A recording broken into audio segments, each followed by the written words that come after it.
Hey, before we get started, I want to do a huge thank you to our top tier YouTube members: World Champ Level A, Triple Try on Tramps, Parma Chisel, Grand Slam, Freak Maniac 90210, and Raz. If you want to donate or anything, all that unfortunately is currently turned off on YouTube until we can figure things out on that end. But until then, we do have links below for merchandise, Patreons, and stuff like that. Or just follow on social media, hit the like or subscribe. That helps out more than you know. Linktree for all that stuff below. Also, support my guest links. All their links are below with t-shirts, merchandise, and all that also fantastic stuff. So without further ado, let's get some music by the Converse Kid and start episode 137, Late Night with the Devil with Dante.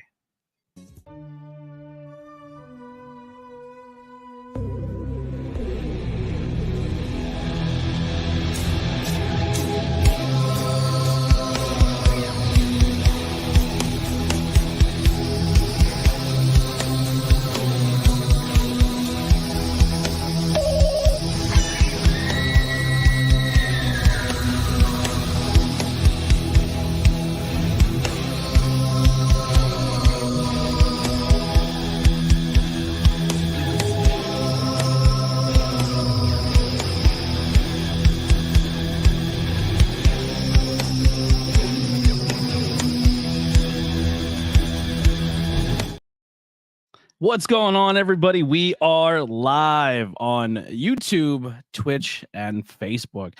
So if you guys are all here, I will try to put everyone's chats up while we go. This format is a little different than the watch-alongs. It's still podcast format. We will get to using the chat and put your things up. So if we don't acknowledge you, please, we're not ignoring you. We love you all. Just give us a little time to talk and do our thing. But we are reviewing Late Night with the Devil for Not Cool in High School Horror, episode 137, with a returning guest, Dante Elizabeth James, one of my favorite humans on the planet. Love them so much. And I'll say this before we get started: a lot of huge changes for me. Finally landed the job I've been trying to get. I got a car, not a brand new car, but we got a car so I can drive. First time driving a car that's my own in almost 2 years. So that's very exciting, or a year, but super excited. A lot of positive things changing in my life. If you want to support the podcast, all links are below. There are merchandise. If you do want to grab some merchandise, there are a few logos that are available. I didn't post that in here. I dropped the ball on that, but there's 4 logos that rotate every month. So if you want to go grab them, there's a Fresh Prince of Bel-Air, an old WCW wrestling, a wrestling pay-per-view spoof, and then there's a 420 shirt that kind of looks like the Austin 316. A lot of pro wrestling stuff, but that all swap out on the 13th with some new logos. So we'll put that up very soon. Also, links below for my guests. Follow them on all social media, and let's have some fun. Let's bring in my guest tonight, Dante Elizabeth James. Woo! Hi guys. I'm gonna be honest. So I peeped the Instagram a little bit before you went live, and I seen the T-shirt, the Walking with Sin T-shirt. A walking sin. A walking sin, which I love. And I was wearing once because I'm a huge pro wrestling nerd. I was wearing a pro wrestling T-shirt. And I immediately ran into the room and I grabbed a Black Craft shirt. It's it's hard to see, but it is 100% a devil pentagram. You know what I mean? Oh, love it. Love it. We had to go full devil tonight with Late Night with the Devil. This movie, man, it did something for me, you know. I going through everything that we kind of talked about before is just like, it was hard for me to watch movies and get into movies and stuff like that. And I watched a few, and this one really, like, I want to watch more. Like, this kind of refound my love for films and doing this, and I don't know, it brought fresh air back into me with this one, and I'm very excited. And you're a very special guest to do this. Once again, my mom, who has really never watched my podcast in years, is downstairs, like, tuned in an hour before the show because they fell in love with your interview. Hi, Mom. Yeah, she's nuts, but I'm very excited. So thank you everyone for joining through. If you're brand new, make sure you hit that like, subscribe, and if you have any things that you want to introduce into the movie, please do so. We will put it up on the screen, and let's have some fun. But so I kind of reached out to you and I said, what's a movie you pick? And you picked this one. You picked Late Night with the Devil. Okay, because I was so curious about it, because I felt like everyone was talking about it. When everyone's talking about a movie, I'm that kind of person that I need to see it just to see what everyone's talking about. Like, I don't even care what movie it is. I watched Oppenheimer and I fell asleep halfway through. So it doesn't matter what movie it is to me. I just want to see what everybody else sees and see if it's worth the hype. So then this movie came out, and I believe like there was like, I don't know if it was true or not, but supposedly it made like 6,600 and 6,600, some kind of like all these six numbers, the opening night and stuff. And I was like, oh my God. Your microphone's banging off your necklace. Just sorry. Sorry. I think it's your chain. It's hitting off the pendant on your chain. Okay. Yeah. I got it. Thank you. Yeah, I don't know about the 666 thing. We'll figure that out. This one is interesting because this I don't know. Did this go to theater? Is this a theater release? It did. Because it was when it, I guess not in theaters, it went to Shudder or AMC Plus, which is interesting because Shudder's great if you're just really into horror niche. And if you are into horror movies and you're looking for really cool stuff to watch, not sponsored by them, but if you'd love to, I would take a membership in a heartbeat.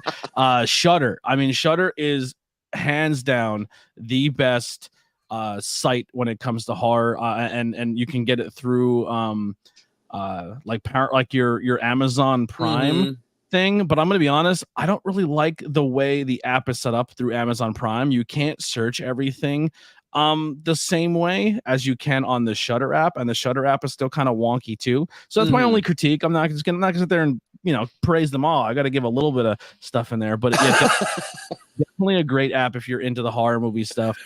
Yeah, Anthony, if you want them to sponsor you, you have to say they're a great app. They're great. It ran great. Everything was great about it. You could be better if you fix the things I'm telling you to fix.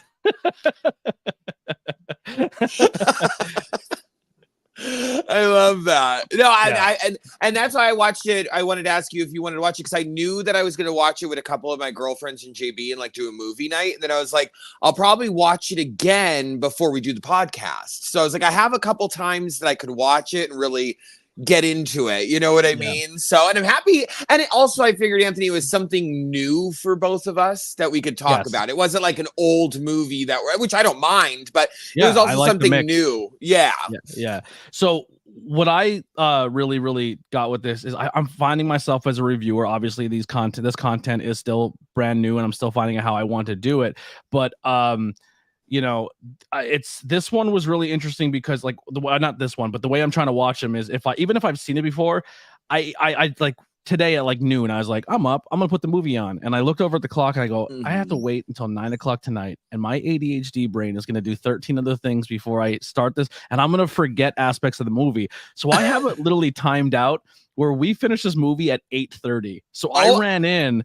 And like I'm fresh, like that's kind of how I'm coming into these episodes, is like that fresh. Like I watch it and I leave my room, I sit right here, I send you a link, and I'm ready to just verbal diarrhea.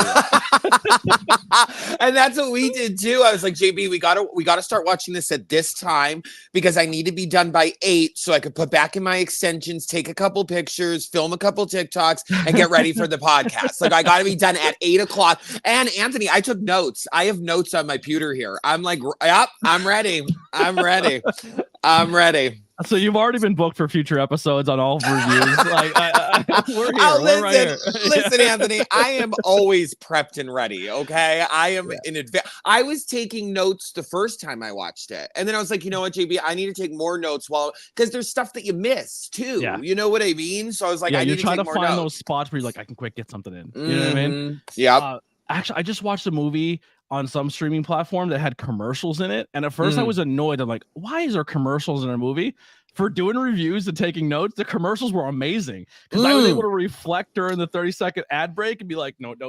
Yes. Movie's back. I'm like, I need this more. I'm all for commercials on movies, But let's dive into this real quick. So Late Night with the Devil is a 2023 supernatural horror film written and directed by Colin and Cameron Carnes. If I mess up names, I'm terrible with them, so forgive me for that.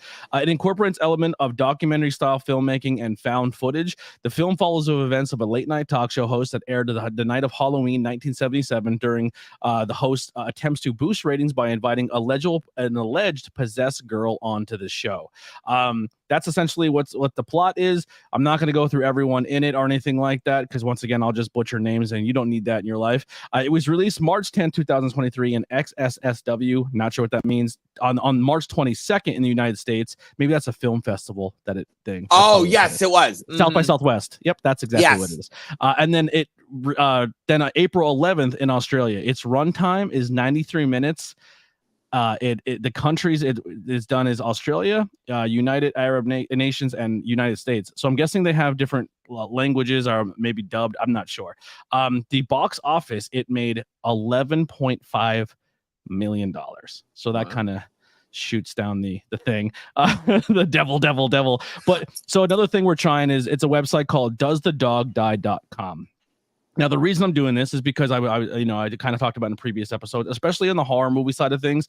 Horrors are hard genres for certain people to consume because there can be really triggering and sensitive material for people in there. A lot of horror does, really horrible SA scenes and R scenes, and that's not easy for people to consume. So before certain reviews, if you've never seen it, I like to tell people to check out this website, and I like to go through some things. I'm not going to go through the whole website because, I got to give you something to do. I can't help you with everything.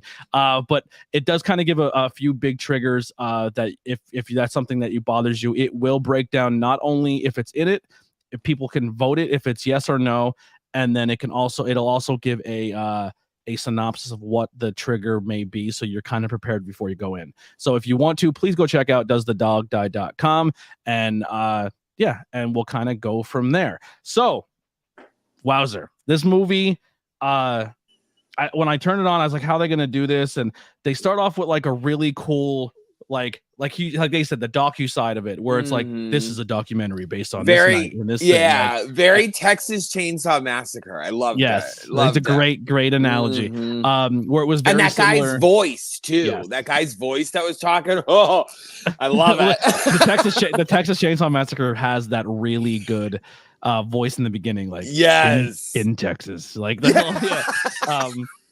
but this one's cool because it's going to talk about the 70s satanic panic. It's going to talk about the TV show The Night Owls, which was like a late night Johnny Carson show, and it kind of inserts the show into reality by putting it against the Johnny Carsons and saying this is a real show that really happened.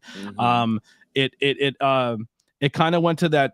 The look of the movie was showing a very modern camera, so it still looked high def and everything like that. So you're not going to get really that horrible film quality. It's very legible. It's not like you're watching an old VCR, but there is filters and things and camera tricks that they did use in this movie that really gives it that 70s you're watching on a tube TV, but it's still high definition look.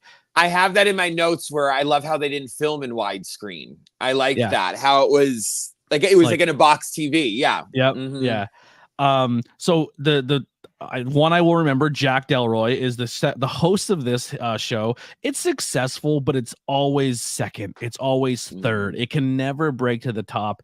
And things start to kind of fall for Jack in the programming. The ratings are going down, and he has ties to Bohemian Grove, which, at the time, no one really knows Bohemian Grove. It's probably more known now than it was in the 70s, but there's ties to this Bohemian Grove, which is very culty and stuff like that. Which, fun fact about Bohemian Grove is it's weird how and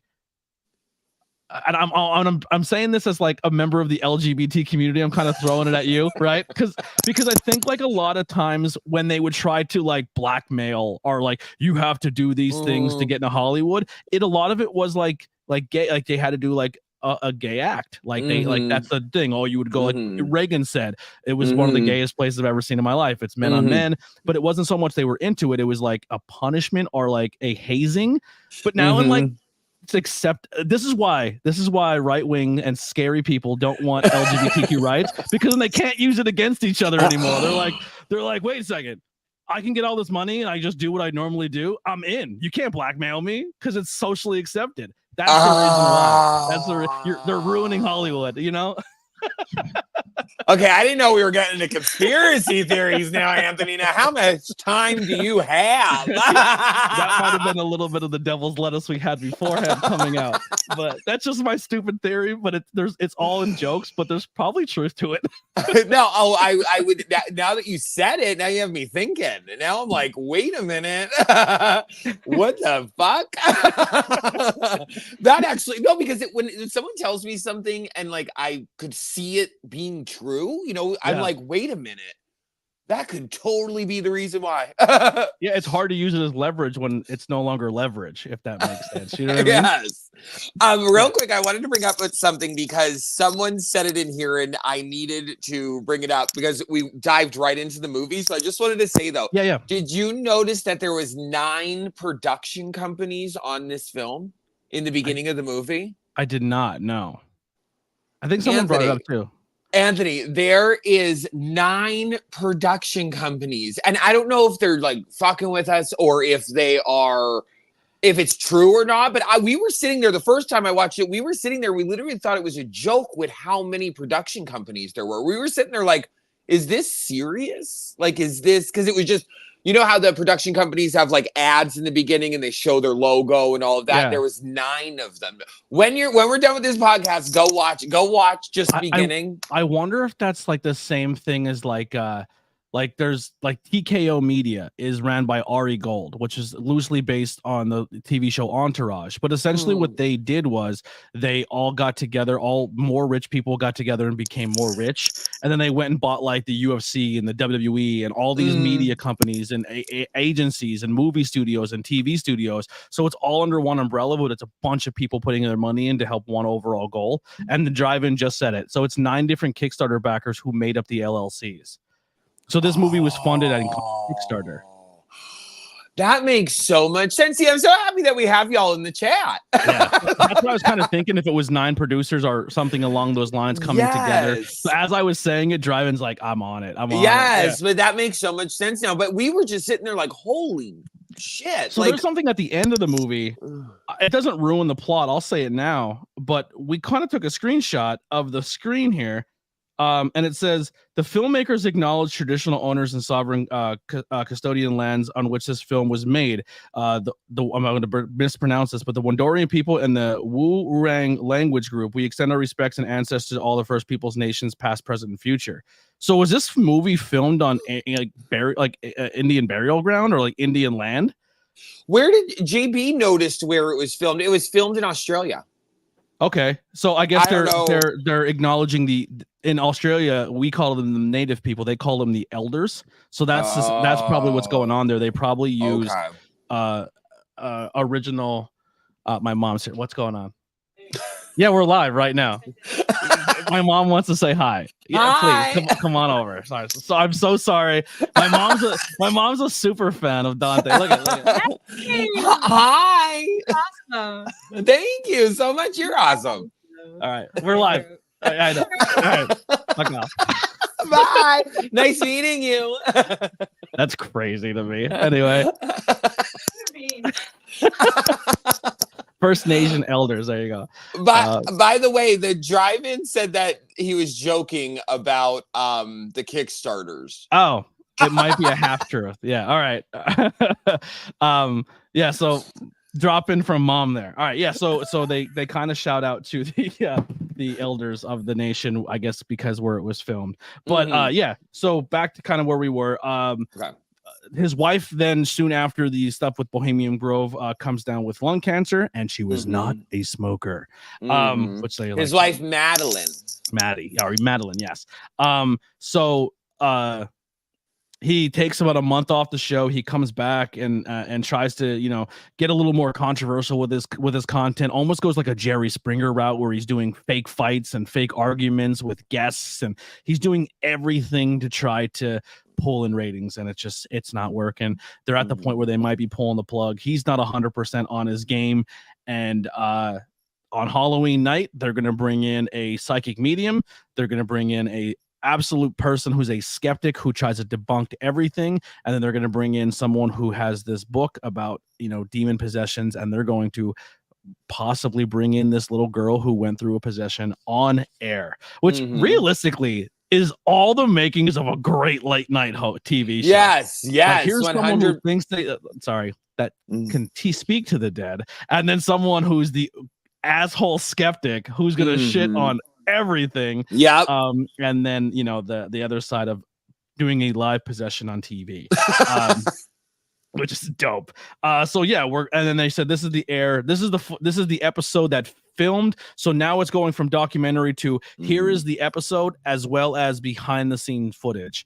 And they start right away as if we turned on the TV that day and the episode started, and they do like a late night. It's literally like you're watching a late night television show. The style of this movie was so cool. Like, I like how they did the beginning thing, and then everything was there is like you're tuning on late night show. That, and I loved how they filmed between the commercial breaks, because I was wondering that before we turned it on. I was like, okay, so if this is like a TV show, how are they going to fill an hour and a half? Usually TV shows are maybe like an hour tops. So how are they going to fill an hour and a half? So when I saw the in-between shots, I was like, oh, okay, perfect. All right, now it's making more sense. I love that. And we'll kind of go back to the in-between when we get to the first one, because there is a way they filmed it differently. Also too, I didn't because we're doing things a little differently. This obviously is going to contain major spoilers from here on out. We gave you like a rundown. I usually have on the bottom, this review does contain spoilers. So if you have not seen the movie and this will possibly ruin it for you, we would love your viewership, we would love your support, but we don't also want to ruin this movie. Or some people like the movie ruined and then they go like based on someone's opinion and go watch it. So hang out either way, however it works for you. But I definitely really recommend you guys take out a moment and go seek out this movie, watch it. It's amazing. All right. Yeah. So first guest comes on after they do their cheesy monologue, which I hate. This is why I hate late night shows, or it's like the corny laughing joking. And can I just say I definitely like zoned out during his monologue, and I'm that's why his show sucks. And I'm not even like a real person in the audience or anywhere near there, but I definitely zoned out. Well, that's actually good, because like to almost make a film that is being portrayed as a late night, the last thing you want to do is uninterest your crowd. But if it makes the crowd lean into the theory of they're watching a late night show more, I didn't even think of that until you just said that. I loved this movie because also I didn't know what was going to happen next. You know what I mean? Like I was on the edge of my seat this whole movie. I write down in the notes of my thing is when I fell in love with this movie, and I was like, there is nothing that this movie can do right now unless they drop a giant turd on it. Like I'm in. This is like this is high on my list. But the first guest is Christu. Yes, so Chris, I think you're great with guest names, because I have them written down. Guest one, guest two. I got it. I got everybody's names. All right. So Christu is the psychic medium. Foreign, I would guess Spanish, because he says see a lot. There's a lot of Spanish talk. And they're gonna do a medium crowd ship, and it's everything you've seen in the old school, where it's like a name is coming through. It starts with a not even old school. They still do that. That Long Island medium with her nails and stuff. She walks into like a donut shop and she's like, "I'm hearing Kathy." You know, and then someone's like, "Oh my God, that's my mom." You know, and it's just that baiting shit is so funny to me. It is so funny. That being said, if anyone knows, or if you are a psychic medium, I would love to have you on the podcast, because I've had so many opportunities to interview those, and it's always like private DMs, and then when it gets close to relating, like to do it, they always back out.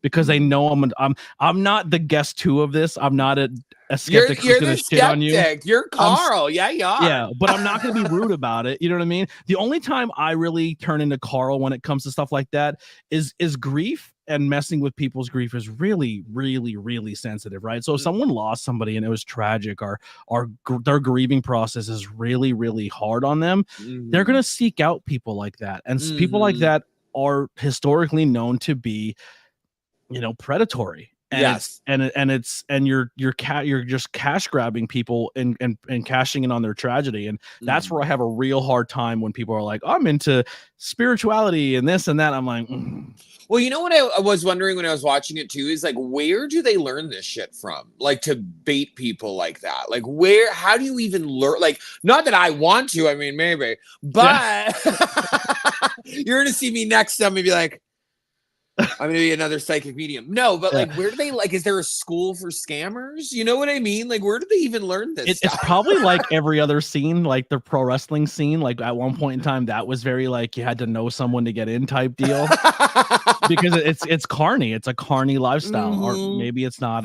Or come on the show and prove me wrong. I'm willing for a conversation. But yeah, so I think it's kind of like that. If you really want to check out a good episode or a good show back in the day, Penn and Teller did a show called Bullshit. It used to be on Showtime, but you can still find a lot of episodes. But they do a whole episode on their take, because now there are people who are magicians who are teaching you how they do hypnosis and teaching you how to do magic, and they kind of break down like social norms and stuff like that, and they kind of say if it's bullshit or not. Oh shit. Yeah.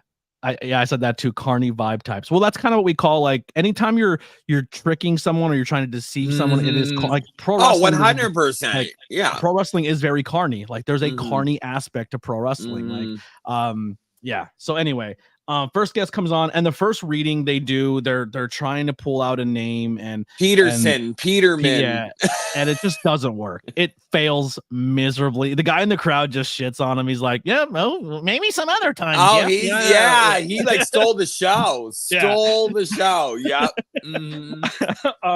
And then he tries, like, he's kind of standing there, he's sweating, he's having a hard time, and then he kind of locks eyes with a family, and he goes over and he starts bringing up, I'm kind of paraphrasing so I don't ruin the entire movie so you can experience it, but he kind of talks to his mother and daughter, a mother and sister, and about their deceased one, and how they unfortunately committed suicide and took their own life, and like has this real deep breakthrough moment that you're like, that's nuts. Like, that's a serious thing that just happened there. And everyone falls in love with him again.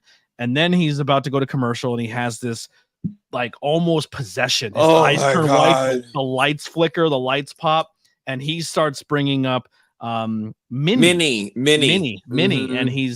the host kind of looks like, well, and then no one's he's like, someone claim it, and nothing happens. He falls to the ground. He's visibly shaken up. He feels his sick. eyes roll in the back of his eyes head. Turn that white. Was sick. They went like, and it was like, it was so crazy. I actually had to rewind it because I was taking a note at that point in time, and I rewound it and looked at his face again more. But they go to commercial, and then this is where we have our first commercial break. Now, the entire screen, they follow him backstage, almost like when you're watching a runway performance where they show them quick change and like those behind the scenes stuff. It's kind of filmed like that, but it's all black and white. So now you know the difference between what's not shown to the public and what's shown as the TV show. Like, it does essentially takes the color out of the film. So now you can differentiate what is documentary style and what was aired to the people. And it's a lot of these. There's a lot of which I loved. Details. Yeah. And also, could I tell you a small detail too? Did you notice the skeleton in the audience? They showed the skeleton a lot. Did you notice the couple like dressed people in the audience? Because there's a theory about that, and I don't know if I should bring it up because I don't want to ruin anything. But should I? It's not like a spoiler, but well, if it's a spoiler, save it to the end and we can come back to that. If it doesn't, okay. I'll put an asterisk next to it. But there's so many small details and Easter eggs that you could probably on a second or third watch through, you'll pick up in these behind the scene things. Like, there's a lot of like just real, like, the producers, like, we keep having these camera glitches. What's going on? Like, there's so many, like, to say them all, every single scene would be here all day because there's so much in there, but it's very fast paced. You have this much time during commercial, get your shit together, go in the back, get touched up, get a drink of water, hear all your notes from your producer, hear everything that's going on, right back out, talk to your guest for a second. Hey, are you good? 3, 2, like, it's set up fast paced, hectic. And then as the show, now it's already hectic in between commercials, but now the lights just popped. Things are broken. Things are going crazy. The guest is like, please, I need water, da da da da da, like freaking out. So on top of what just happened, you already have the hecticness of in between commercials, and that just intensifies every break. And even Carl, the guy with the mustache, you were calling him mustache guy. Yeah, he's like, we should stop the show. Like, I don't know if we should keep doing this. Like, he's almost like the co-host. He's like the band director co-host guy. Yes. Like, I'm trying to think of like if you're in modern day, he's like the Guillermo of Jimmy Kimmel. Yeah. Yes. 100%. Yes. Like hey, everyone, welcome to the show. My name is Gus, and here's your host, Jack. You know, like that's kind of like but yeah, so that's all insanely going on. 3, 2, 1, and we're back. And we're gonna bring out our second guest, which and Katsu's or Christu's sitting there on the stage. They brought him back on stage. Well, the just let all you know. Yeah, the old school TV shows is the guests sometimes don't leave, because the trick to the old school TV show host is sometimes the guests are going to have banter, and it's two celebrities or two polarizing personalities, or personalities you would love to see on the couch together. And that's always been a trope of guest TV shows or late night TV shows, is always having that like, this is Jennifer Aniston sitting next to Brad Pitt, and they have history or something along those lines. And this was the skeptic. Yes, the skeptic is now our second guest. Christu. Yes. Christu, yes. 100% sets a tone of like, he's a musician himself. He's doing cigar magic and lighting fires. He's also saying that he is also he can do he's a hypnotist. Hypnotist and psychosis. I don't know. I went right to wrestling.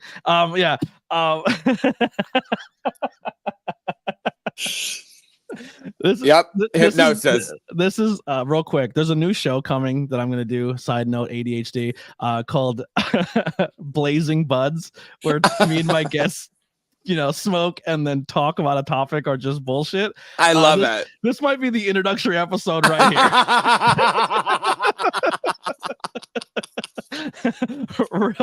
I should not do this during a podcast, but this is what I do during my live streams. Like if I'm playing a video game or if I'm doing like a watch along for wrestling, if I want to, because I can't smoke on camera, I play this, and it's very reminiscent of this show.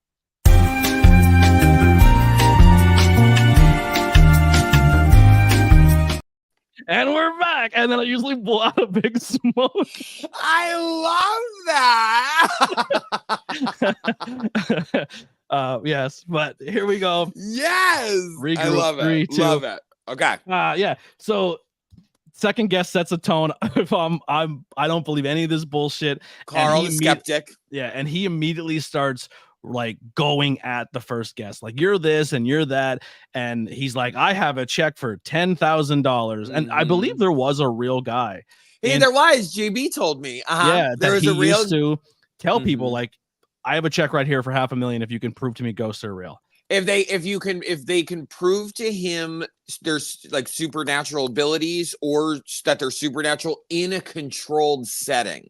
Yes. So it couldn't be like word of mouth. He had to like see it in a certain setting so that he can debunk everything. Yeah. And he was this character is very pulled from this real life person. Fun fact, I don't think he ever lost that money ever.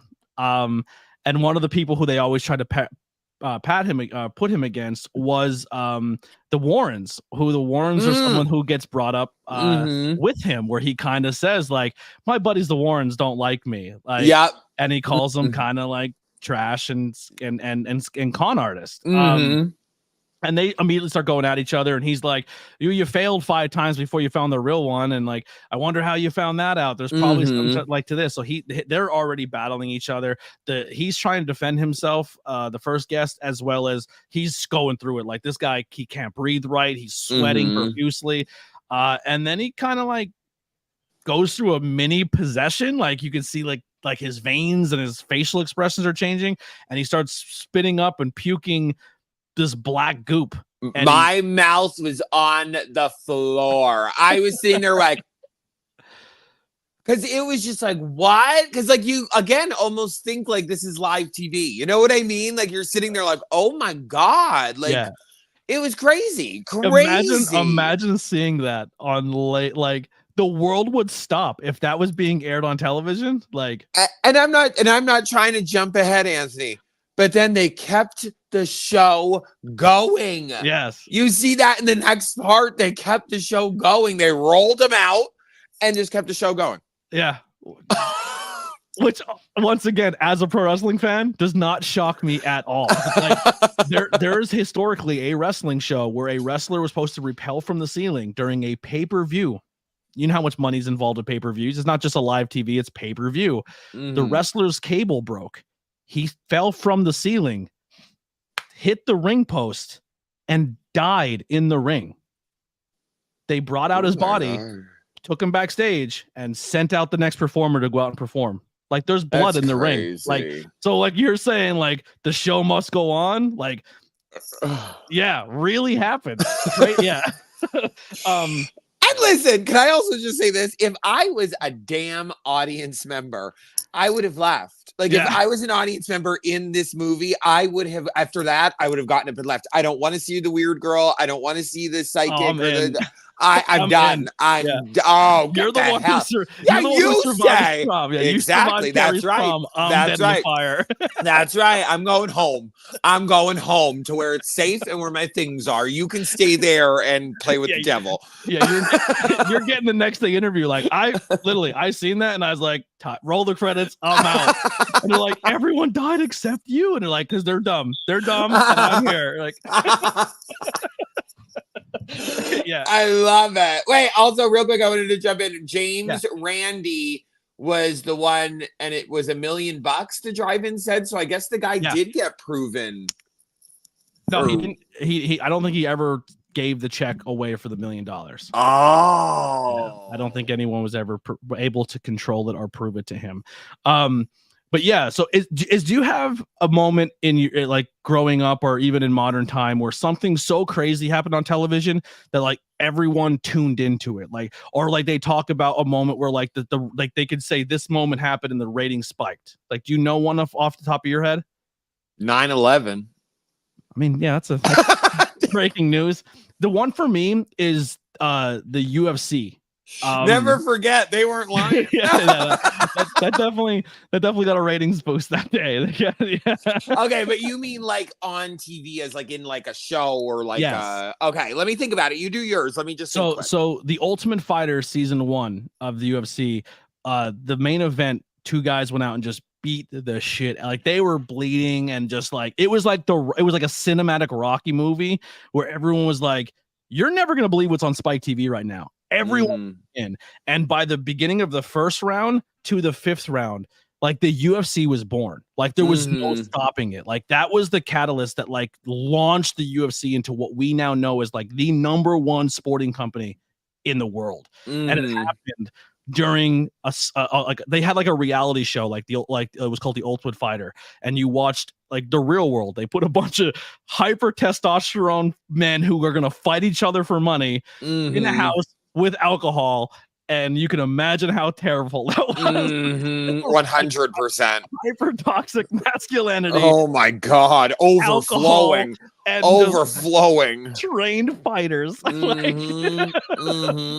the show already is a hit in that aspect alone. But then the season finale, they go out there and put on like a movie Rocky style fight on. And I just remember, like, everyone's like, I didn't even know what this was. And like, people are calling each other, like, get on this app, get on this show, like, watch this now. And it was like, that moment essentially blew up what we now know as this sport. And it was great. It was like that's the only time I can really remember, besides like everyone saying like OJ and all these crazy breaking news things. But like, that's when I remember people like really like all turning in their TV at one time, because it was just insane what was happening. Well, for me, it's a little different. And maybe this doesn't count, but probably like the Real Housewives for me. Okay. I never had a moment where I'm like, dude, turn on. My bro never told me. I never had a time where I put on a pro wrestling reality series where they fought each other either. This is why the differences are amazing. We get 2 different phone calls.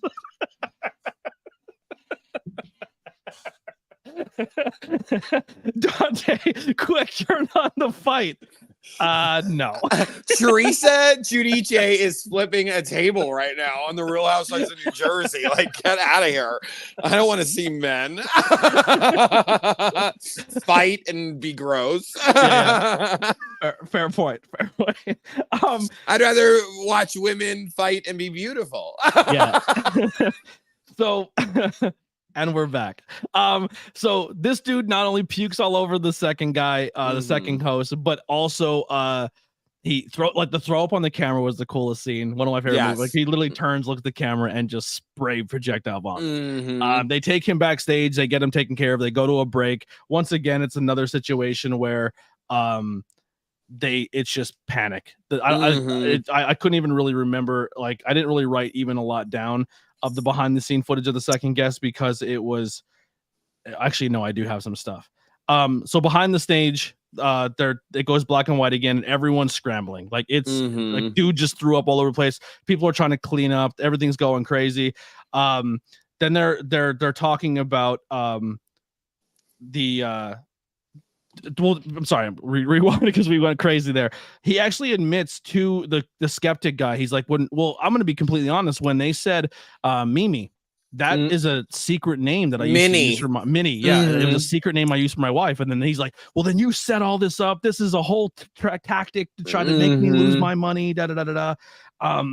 And like I said, it's even this dude's throwing up and he's immediately like, I can disprove it, and he's trying to extend the show, and they're trying to put it to commercial. I know y'all love this skeptic. I have so many times in my notes, shut the fuck up, Carl. Shut the fuck up, Carl. Like, just stop, Carl. Like he's one of those people that you can tell can never be wrong. Like can never be wrong. And I was just like, he was getting on my nerves. Getting on my nerves. He's like, now everything he said is legit. Like he's like, oh, that's an old vaudevillian trick. It's called spouting, where they would drink a ton of water and they were able to control their vocal cords and their throat to spray water out and like make themselves look like a fountain. Like all real things, 100% real things. And he does hit it with logic, but his approach is kind of dick. He's kind of a dick. Yes. All right. So we come back from commercial and we're going to go into our third guest. But before they bring out the guest, they're going to roll the footage of another thing of setting up what the guest is. So like, which, by the way, like, again,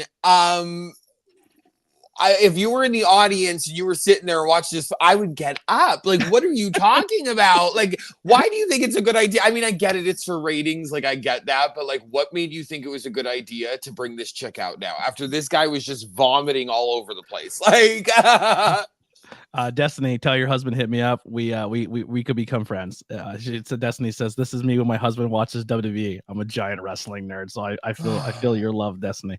But yeah, this is kind of like if you watch like the Dr. Phil, and before they bring out the real bad guest, they're like, it's the montage of like, I told my mom to shut the fuck up. Yes. But this is like, she was in a cult and the cult died and now they have her and she had a demon inside. Like, it's like, so what they say is, and this pulls from a lot of real life stuff. Once again, it's called a package, isn't it? Like, a video package. Yep. So they talk about this church, like a satanic church that worships this demon called Abreu or Abraix or something. And the guy, he has a crazy name too, but he's supposed to be like an Antoine Lavelle or whatever his name is, like the guy who runs the Church of Satan, or like a Victor Crowley. He's one of those type of people. And they talk about like, oh, he would have these children, and some people speculated these children were used for sacrifice or other things, and like the kids were the gateway to the demon, and they had all these crazy practices. But then they also had like the DEA and the FBI investigated them, almost like a Waco, Texas. And when the DEA went to invade the house to shut it down, he burnt it down, and everyone died except one survivor named Lily. And Lily was then brought into the care of this Dr. June Mitchell, who helped her, and she's also a psychic, like not psychic, but she uses the paranormal and blends the two of science and paranormal together, and she's trying to say that they are one and the same, and people do have these amazing gifts and have these connections with other worlds, and she's trying to show through science and through care that she has something really special here, where this girl is possessed by, she doesn't believe it's the devil, she doesn't believe it's the demon that they were praising, but it is a demon who works for that demon. Like they're like the players. You're like, and they bring out then Lily to the stage, and when they bring Lily out, she's fucking weird. She's a weird I was kid. just about to, I have it in my notes. I have ask Anthony, what are your thoughts on this little girl? I know she's been through a lot and has a demon inside of her, but why is she so weird? Yeah, I'm not hanging out with this kid. This kid would freak me out. The way she just like, she reminds me of Megan. Through you. Yeah. She gives me Megan vibes. Yeah, like artificial intelligence, not real. Yeah. But just stares, like the way that Lily looks at you, you're like, you're being judged, or like they can hurt you. Like, and even like the things she says too. Like she's very like, almost, she talks like sweet but condescending in a sense. Like you're kind of like in third person too. Yeah, like you're weirded out by her. Like she's talking for herself, but someone else. Like it's a weird thing, and just keeps like staring directly into the camera. So not only are you weirded out in the audience, you're weirded out by the host, but at home you feel uncomfortable. Yes. Yes, they did a good job with that, like with that character. They did a really good job with that character. And then it goes to a break. And even during the break, Lily's staring at the camera, and they're like, hey. And then she's like, oh, I'm sorry, where do I look? And like, at me. Like, you don't worry about the cameras. And when Jack walks by and compliments her on being beautiful, she says, thank you, Jack. But when she says it, it's a different voice. Yeah. And it's Jack kind of shrugs it off, because once again, you have a small gap in between commercials. So he's not picking up on all these cues and all these other cues that are going on. Like producers like, we still have glass on the floor from the last thing. There's puke everywhere. Yes. But they also find out during this break that the first guest has died on the way to the hospital. Rip to Christo. Yep. He had a brain aneurysm. And he's like, keep it between us. Don't say it. He goes, you know how everyone's going to talk about this backstage? I was like, it's going to be a big thing. And don't say anything. We're going to no sell it. Keep the show going. And he's like, it's insane. So now this creepy girl has set the tone of the movie. The first guest is dead.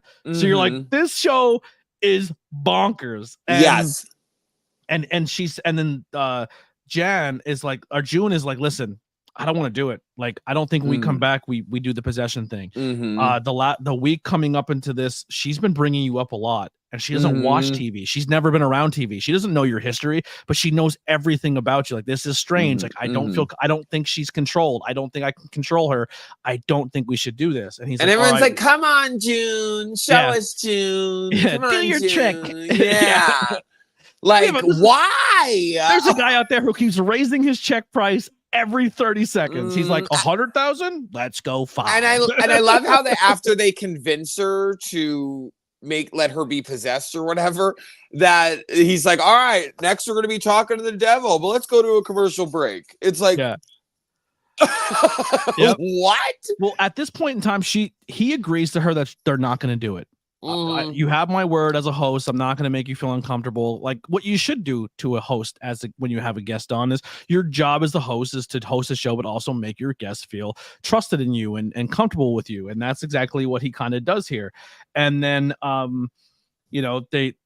production issues are still going on. Everything's going crazy. And in 5, 4, and we're back. So the doctor kind of talks about her education and how she does everything. And every time she's trying to speak on what her qualifications are, dickhead hoax guest is just interrupting her. And eventually she's like, yo, if this dude doesn't shut up, we're out of here. She has her chance to speak her stuff, and she's trying to, she comes off very credible if you're watching this as a late night thing. Like, she doesn't come off as like just some girl who's taking advantage of this little girl. Like, she's saying like, no, this girl was abandoned. I took her in as her caregiver. I'm trying to help her, like the whole 9. I might have said too far there. That might be another segment later on. But yeah, but you hear her credentials and why she belongs to be there. And then going through this, they're kind of saying like there's still production issues. When she starts talking about the weirdness, in the beginning of the show, Gus, the co-host, is playing one of those like woo one of those instruments. I don't know what they're called, but I don't know what they're called either. but also I only through my notes too, I have poor mustache guy. Poor mustache guy. I felt so bad for him. This whole entire movie. What a sweet man. And he was just trying to do his best. Yeah. A Thurman. Thank you, Witchcraft by Lily. So the Thurman goes off and it's making weird noises. Production lights are going crazy. Everything is going shit on them. And the little girl in creepy little girl fashion goes, "Oh, that's Mr. Wiggles." And I call him Mr. Wiggles because he wiggles into my brain and wiggles out. And you're like, yeah, this is going to get good. So she says Mr. Wiggles is here right now. Yeah. Okay. So he goes, why I put in my notes, why did he ask her, is Mr. Wiggles in the studio with us right now? Like, duh. Mr. Wiggles is in her. Duh. Like, he's in here right now. He's wiggled in. Oh, God. And that name, too. I was just which was kind of a nod to The Exorcist because Captain Howdy was like the name, like a very cheerful bubblegum cartoon character name for this evil devil. You know what I mean? Very true. Very true. So Jack is kind of like, well, I'd like to interview him. And June is like, whoa, we just talked about that we won't do this. And then the studio audience and then show us June. And then the little girl's like, please, June, you said you want to change the world. You want to show this is real. The devil knowing your weakness and peer pressuring you into agreeing. June's like, okay. And then we cut to break. Yeah, we're going to talk to the devil, but first a commercial break. And June's like, you piece of shit. You tricked me. You sandbagged me here. Like, what the fuck? She's absolutely pissed about it. While this is going on too, this might have happened on the last break. No, actually, there's not. Just the chaos ensues there, but most of it was June and Jack talking about how she like you essentially did me dirty here. And then we're back from our break. And I'm gonna be honest, during this commercial break and bringing in the guests and doing everything they've been doing up until this point, this is the moment in the movie where I was like, I'm at the top of the roller coaster. We're about to come down now. Yes. I'm in love with this movie. Like I'm watching this and I'm like, this probably breaks into my top 10 of all time. Yes. This is probably one of the best horror movies I've seen in a long time. I'm super into this movie. I'm in love. I'm in love with this movie. And it's so weird that you said that because before we came on here, you said that to me. You were like, I even wrote down the part I fell in love with this movie. And you know what's so weird is in my notes I don't usually like Exorcist movies, but this one I was really into because it was different. It was different. I am so sick of the girl in her pajamas in a barn or on a bed or in a room somewhere in those long nightgowns and she's possessed. And it's like, it's always the same thing all the time. So this one I loved because it was just different. It was so different. It was so everyone good. wants to capsule what The Exorcist did, and not even Exorcist 2 was able to do that. No. Yeah. This you was said in a barn, and I immediately was like, "Oh, that's the possession of Emily." Like I know the movie. Like that's what I'm saying. I mean, it could be Exorcism of Emily Rose. There was just that new one that came out with the two girls, and they put them in a barn. Well, that's what I'm saying. It's there's either a barn, a bed, a room. I mean, it's just like, oh my god, like come up with something different. I actually just watched a documentary. I'm a documentary hound. I love them. Did you ever watch the one that's based on the movie The Devil Made Me Do It, where the Warrens essentially help a guy get off with murder by saying that he was possessed by the devil? I don't know if I have. That sounds so familiar, though. So they made a movie based on it, and it's part of the Conjuring series, but it was based on a true events. I believe it was Pennsylvania. Oh, I'm gonna have to look now. I don't know. Wait, do you know what it's called? It's called the movie and the documentary are both called The Devil Made Me Do It. Yeah. Was it Pennsylvania? No, I don't think it was. I don't remember, but it was a good documentary, but it kind of reminded me of like how you said before, like the originality or something like that. But like, yeah. So this is where, for me in the movie, this is where I completely fell in love. I mean, like, I took a moment. I think I even paused it at that point where I was just like, I really stepped back and I was like, man, like everyone that I'm watching, like I believe I'm watching a late night show. Like the acting is so, there's so like not one point in this movie I was like, this acting's cheesy. This movie's like low budget. Like this is like everything about this movie is like I'm genuinely impressed. Like 100%. Every actor in this movie is fucking killing it. Like there's not a weak moment in any acting up until this point. I'm like, this is unbelievable. Like the way the co-host, the host, and he's like selling the emotion of like, I'm really like underselling it a little bit here, but like the tempo and the tone and what you're going to feel in this movie, we're not doing it justice because like this guy is literally terrified of what is happening on his show. He's trying to keep it together mentally. Like he has this whole dark secret of his wife in this Bohemian Grove, and that's kind of bleeding through. And all this, you feel something for each character, whether it's happy, sad, or angry. Like the boss, I was angry at. The skeptic, I was angry at. Carl, I felt sorry for. The host, I was like, oh my God, what the hell is going on with him? The lady, I felt the pressure she felt. You know what I mean? Lily's caretaker or whatever. Like I felt the pressure she was under. You know what I mean? Like you really got a hold of what all of them were feeling. Kind of. It was awesome. Yeah, they were all great. All of them. Each the one that resonated was the Jack with most of me. Not because I went to Bohemian Grove, but it's just like the fact that you're like he's desperately wanting to be on the top of his game and be number one, and it's everything. All his dreams are slipping away. But he's also once again during the one break, he's told that there's a producer or an executive sitting in the front row watching everything, and he's essentially he has to perform for that person to keep his dream and his job alive. Like he's under intense pressure, but there's also a element of him where he does want to do the right thing, but he's balanced because he also wants to be famous. All of like how you're every single character we can do a 30-minute synopsis of what we got from them because of battling. He's battling his morality. Like he knows he shouldn't do certain things, but he's doing them because of the pressure. And it was, again, you felt they did such a good job of portraying and making you feel something for them. There wasn't like one like passive character where you were like, whatever, you know. I mean, of course there was background characters, but each of the main ones you were like, damn, you know. It reminds me of The Office. Like that's why I love The Office. Like even if you're not a fan of one character in Office, there's one that you fall in love with and you'll watch every episode for that one character. And that's, I think it's really hard to do with characters in movies is you make everyone feel important. Even when Christu died, the first guest, you felt bad because you knew that he was like freaked out. You knew that he didn't know what was going on. You knew that, like, you know what I mean? You were like, oh my God, this guy, like, I feel sorry for him. Like he played it so well. So well. This movie's fantastic. Like I'm like I said, I'm in love at this point. So June is terrified. She has Lily in a chair in front of the audience and she's strapped down, and you could already tell, like every possession movie you watch, you always think to yourself, like, if you're going to be the priest or the person, like you have to show no fear to the devil. Because if there's a shred of insecurity or self-doubt, the devil already has you beat.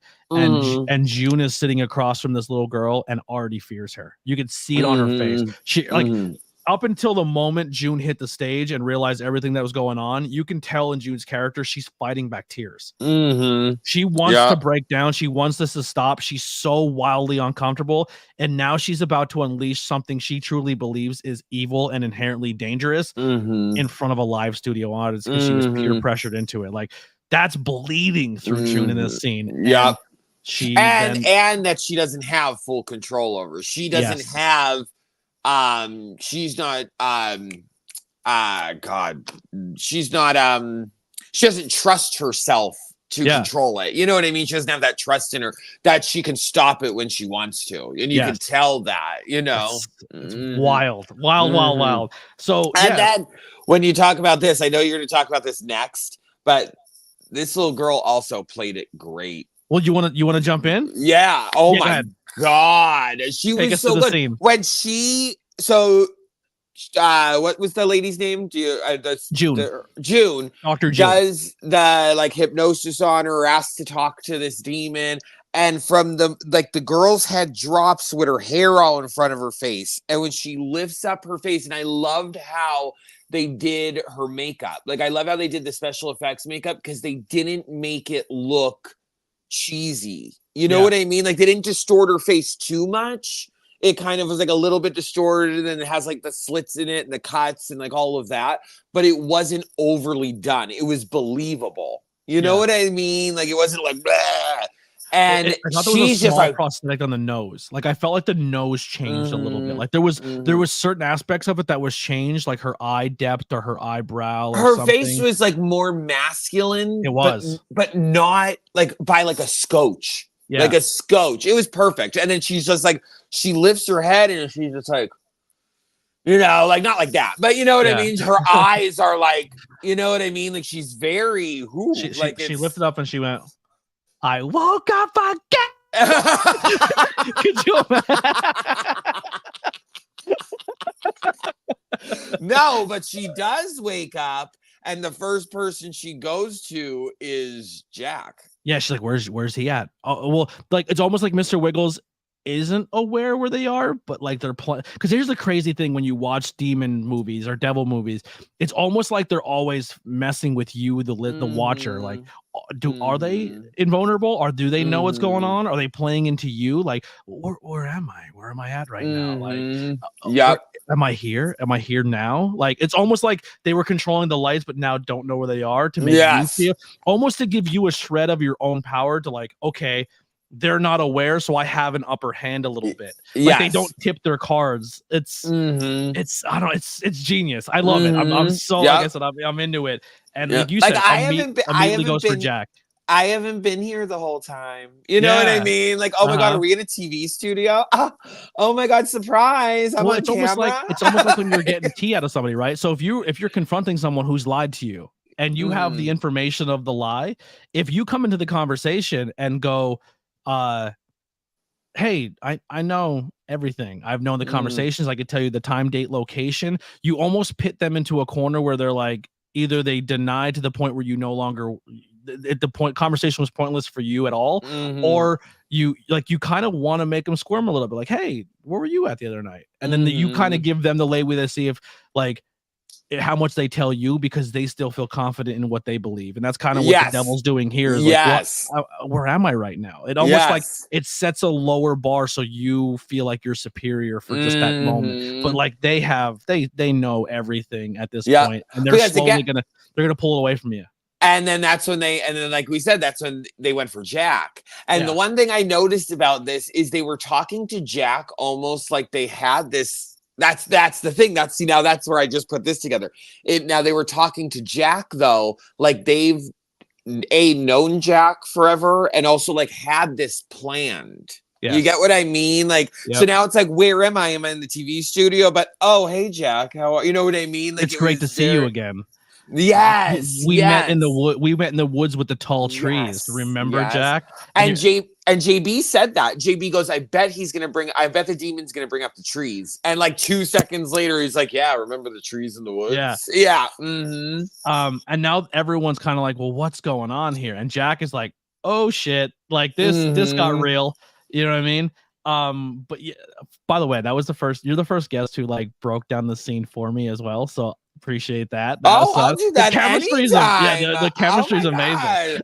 I'll do that anytime you want. I mean, you're doing great at like leading us. I love it. But yeah, I'll do that anytime you want.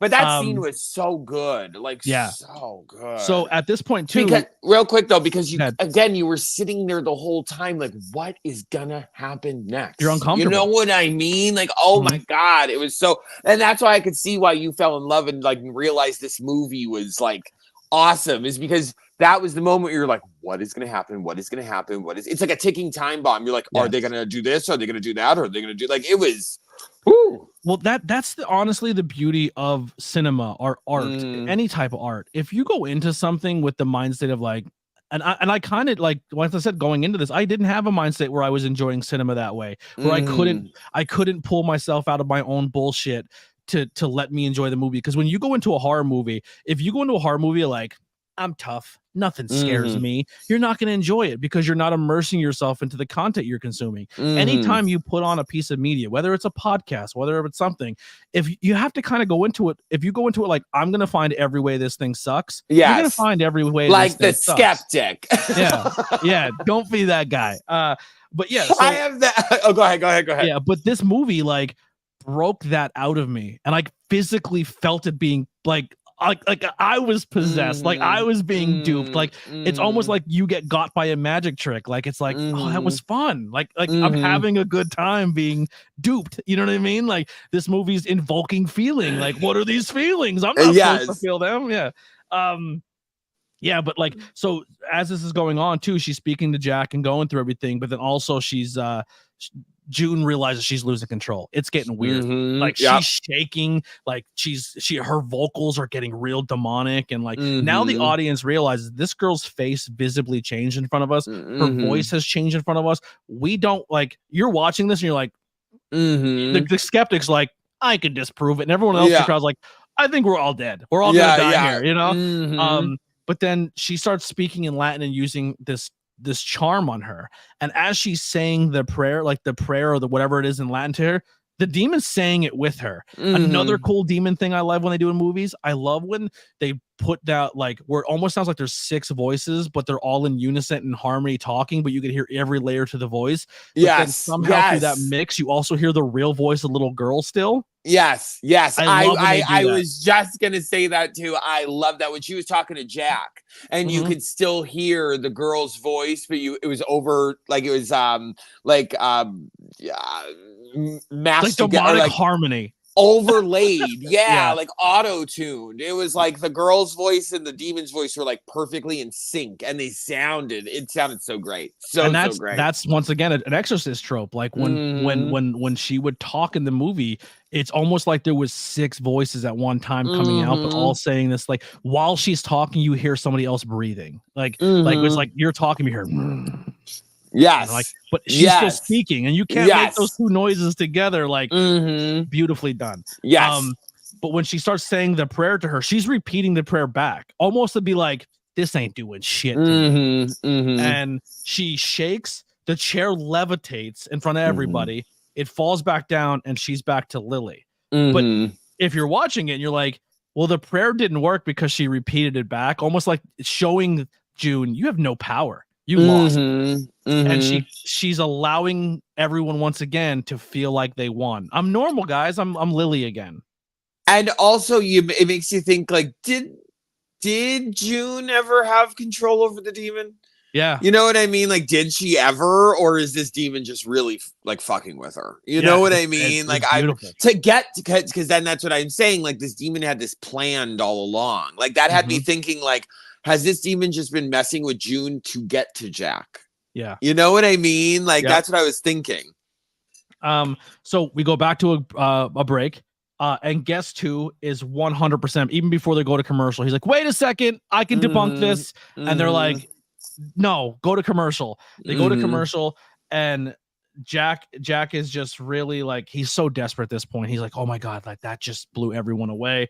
And then the producer comes up and he's like, you just got re-signed. The executive loves it. Yeah. I love that they just saw that, and then they're like, hell yeah, we're back on top. I'd be like, did you just see that chair lift up from like, and they want to, I don't know if this is yet, and I could be jumping forward, but they want to make this into like regular segments. Yeah. Are we at that part where he says to you, like, we got to get her back, and we got to make this like a weekly thing or something like that? Like, are you nuts? Yep. Oh my God. And then the guest 2 is he actually, in one of these breaks I thought I wrote it down, but I didn't. But at one of these breaks too, guest 2 is like, he goes up to the family and he's like, well, did they take notes about you? Like in between every break, he's trying to decipher everything. I missed that the first time we watched it, and I saw it this time. And I was like, because in my notes I had, from the first time I watched it, I had like, oh, I bet like either he's related to those ladies or he knows them somehow or something like that. And then that's why I love, like we were talking about before, when you watch it a second time, I'm like, oh, I caught that. Because the first time I was probably taking notes. You know what I mean? But when he goes up to them and he says like, And they say, yeah, a lady came up to us in the lobby and was asking us questions. And actually, it was that lady that came out and helped him when he started vomiting. And she goes, actually, it was that lady that came out with him. And that's when you figure out, when I go back and rewatch it, I didn't know a lady came out to help. Oh, yeah. So I have to go back and rewatch. Did I not see a woman come out and help? When he started throwing up and she came out from the back, she had like on glasses and her hair was up and she was wearing like a skirt. She was with him. Like that was maybe his assistant or his wife, or I don't know. But they said that she was talking to them in the lobby. Okay, got you. So I thought there might be another play on this lady makes a return again. Like, so I'm looking for this creepy lady and it doesn't come. But yeah, so this is all going down and guest 2 then learns about the death of guest 1. And now the producer is just like the other guy before the last break too. Like Gus is in full blown like, yo, bro, you're at a point where we're about to quit. We're about to leave you. Like if you go and do this demonic thing on your show, like I'm out. Like you're messing with things you have no idea what you're messing with. Like, and then he finds out when he comes back, 3 of his crew members quit. You know, people are leaving, but you renewed. You did it. You hit your goal. You allowed the craziness to go through, and you know, and you hit your goal. Like you sacrificed your character, but you hit your goal, brother. You did it. Congratulations. Almost like everything he's strived for is coming together, and it's at the expense of like possibly everything. Yes, like the drive-in said, her chair lifted last week. June, can you get her head spinning? Like it's like. It's crazy.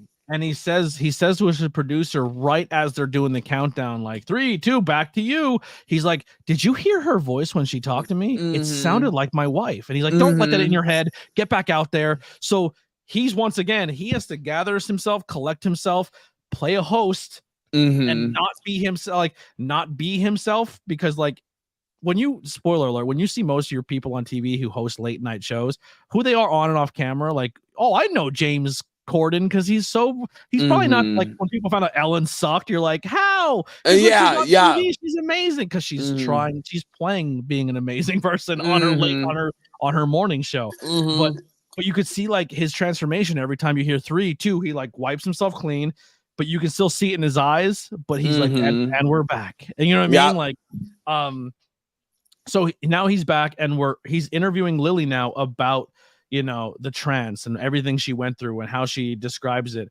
And she's in the middle of describing what he goes through. And the skeptic goes, may I please prove how this is all bullshit? And you're like, this fucking Carl doesn't give up. Yeah, Carl sucks. So Carl says, oh, you know, I need a guest. Thanks, Gus. And then grabs, so that they're about to close the show. The show's about to end here. Like that was the plan, at least. This is the ending of the show. Lily says, so where are we going now, Jack? And he's like, well, we're going to say goodnight, darling. Like we're going to close the show out. Yep. And Gus essentially gets hypnotized, and he's like, not only do I want you to pay attention, Gus, I want the viewers at home, I want everyone in the audience, I need a close-up on the camera. And and then he's, you know, and you're once again you have this feeling of like, oh, we're gonna watch Jack get hypnotized, this is gonna be fun.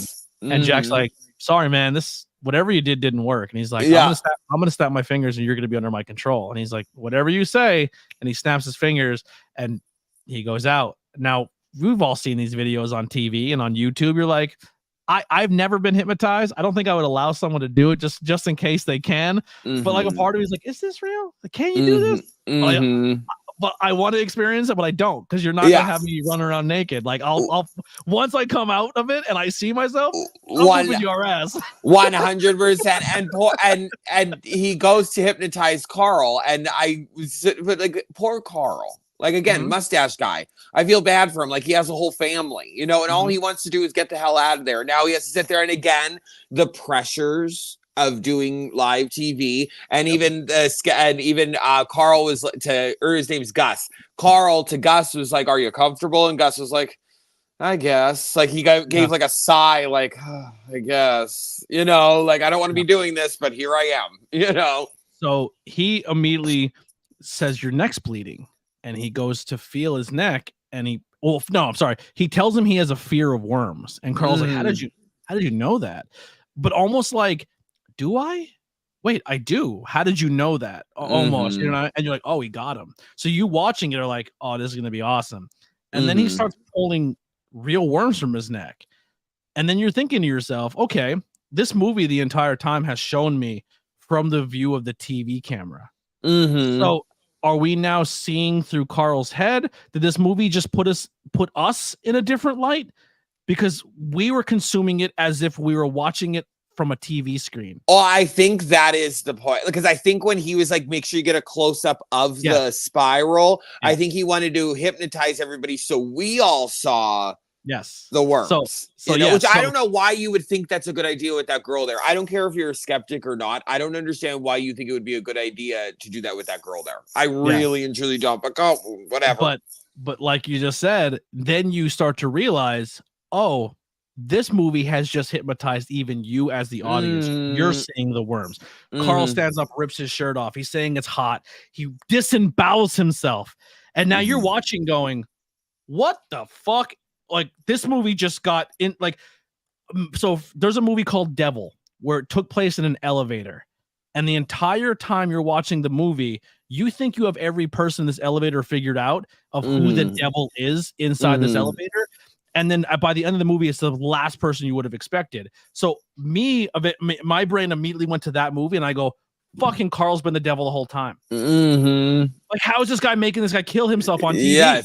Yes. So I'm even like, Carl, like he was a double up. We just got fucking bamboozled. And it got me. Like, and I hated it, but I loved it because Carl even sells like, I can't stop this. And you're like, wait, now it's not Carl. The real devil just did something. The little girl just did this. And you're like, oh my God, this is guy. And then Carl's like, back to normal.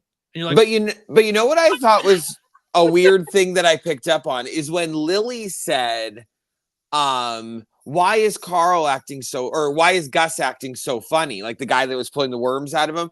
She was like, why is he acting so funny? And then it made me think, like, did she get hypnotized and maybe she's not seeing the worms because she's already, you get what I mean? Like, I don't know, that's like a deep dive a little bit, but I thought it was weird that she said that. Like, she didn't say like, why is the worms? Why is this? Like, it almost seems like she wasn't hypnotized with everybody else. It seemed like she was like, what's going on? Like, what are you all looking at? You know, 100%. Like 100%. I picked up on that. I picked it up on it the first time too. I was like, why would she say something like that? Doesn't she see what everybody else is seeing?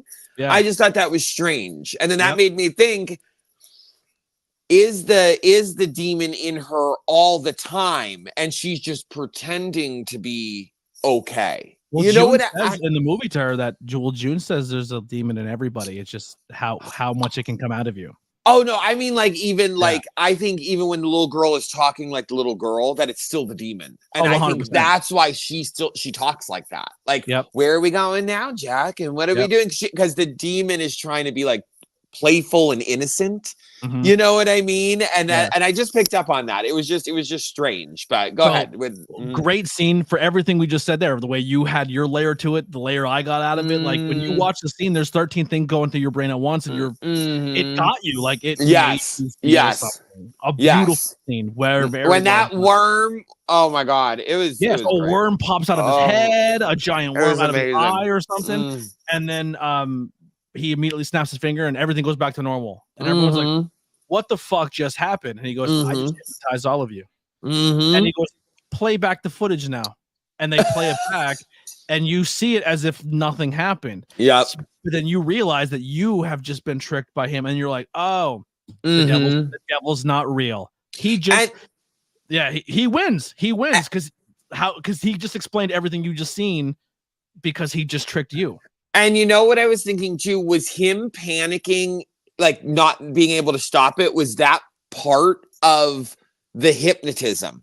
Yeah, you know what I mean? Like because when they went back to it, I think because he was just sitting there then, so he wasn't freaked out or anything. It was almost like because then they. Well, I don't want to jump too far. Go ahead. Well, I think that's his trick too. Is he wants you to show the genuine fear that I can make you feel, and then when you think I don't have control, I always do. Yes. He's being his own. He's being his own deity. He's his own God.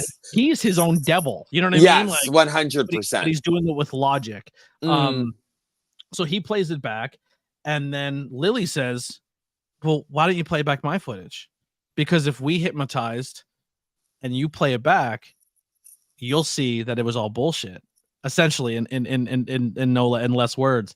And June's like, no, don't play it back. And they're like, play it back. I was and like, June, run, run. So when they play it back, it's all legit. But also during the one production glitch, Jack says, wait, stop it, slow it down, frame by frame.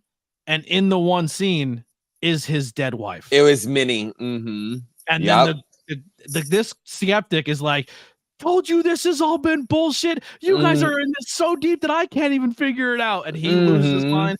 The set goes fucking crazy. Lily stands up and her head opens up and fucking bonkers shit's going on. Gus stands up, another call to the exorcist. The power of Christ compels you. The power of Christ compels you. Now, right before he gets hypnotized, his one line he says to the Carl is, whatever you do, just don't have my head spin. My wife likes my head where it's at. Yeah. And Lily immediately snaps his head. Spins his head, kills June. Her throat gets slit. And also explain what's going on here. Lily is standing here with her head split open with like light and electricity. It's the wildest thing you'll ever see. Yeah. Almost like something's trying to break out of her. But it's just the light and energy of it. Her eyes are yellow. She's like levitating. she's almost like going, like she's almost being powered through the electricity. But then you also don't know, is she going into the TVs to like, you know, it's a wild scene. There's so much going on. The crowd is running for their lives. People are panicking. Jack gets thrown across the set. And then the skeptic gets on his knees and he pulls out his check. The check evaporates. She essentially lights him on fire from the inside out. And then Jack kind of makes eye contact and they look at each other. Jack gets pulled behind the door. The doors close and the scene ends. And then like they cut to like a please stand by and this weird demonic face shows up on the screen. Yep. And then it cuts back as if they just reran another episode. And now once again, we're like, wait, if this was a TV show, now we're not in TV, we're not in documentary.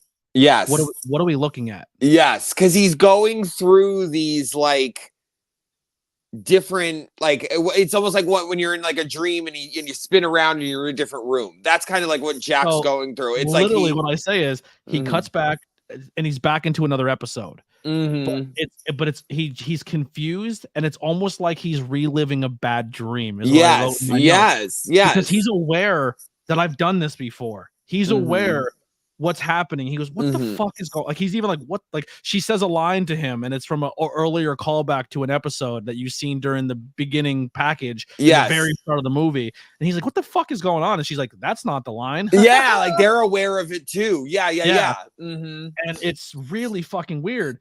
And it shows like, then it kind of leads into his sacrifice that he went to Bohemian Grove. And then it cuts like, he's the guy who ran the cults there and he drinks the blood in front of the owl and he's going through his sacrifice.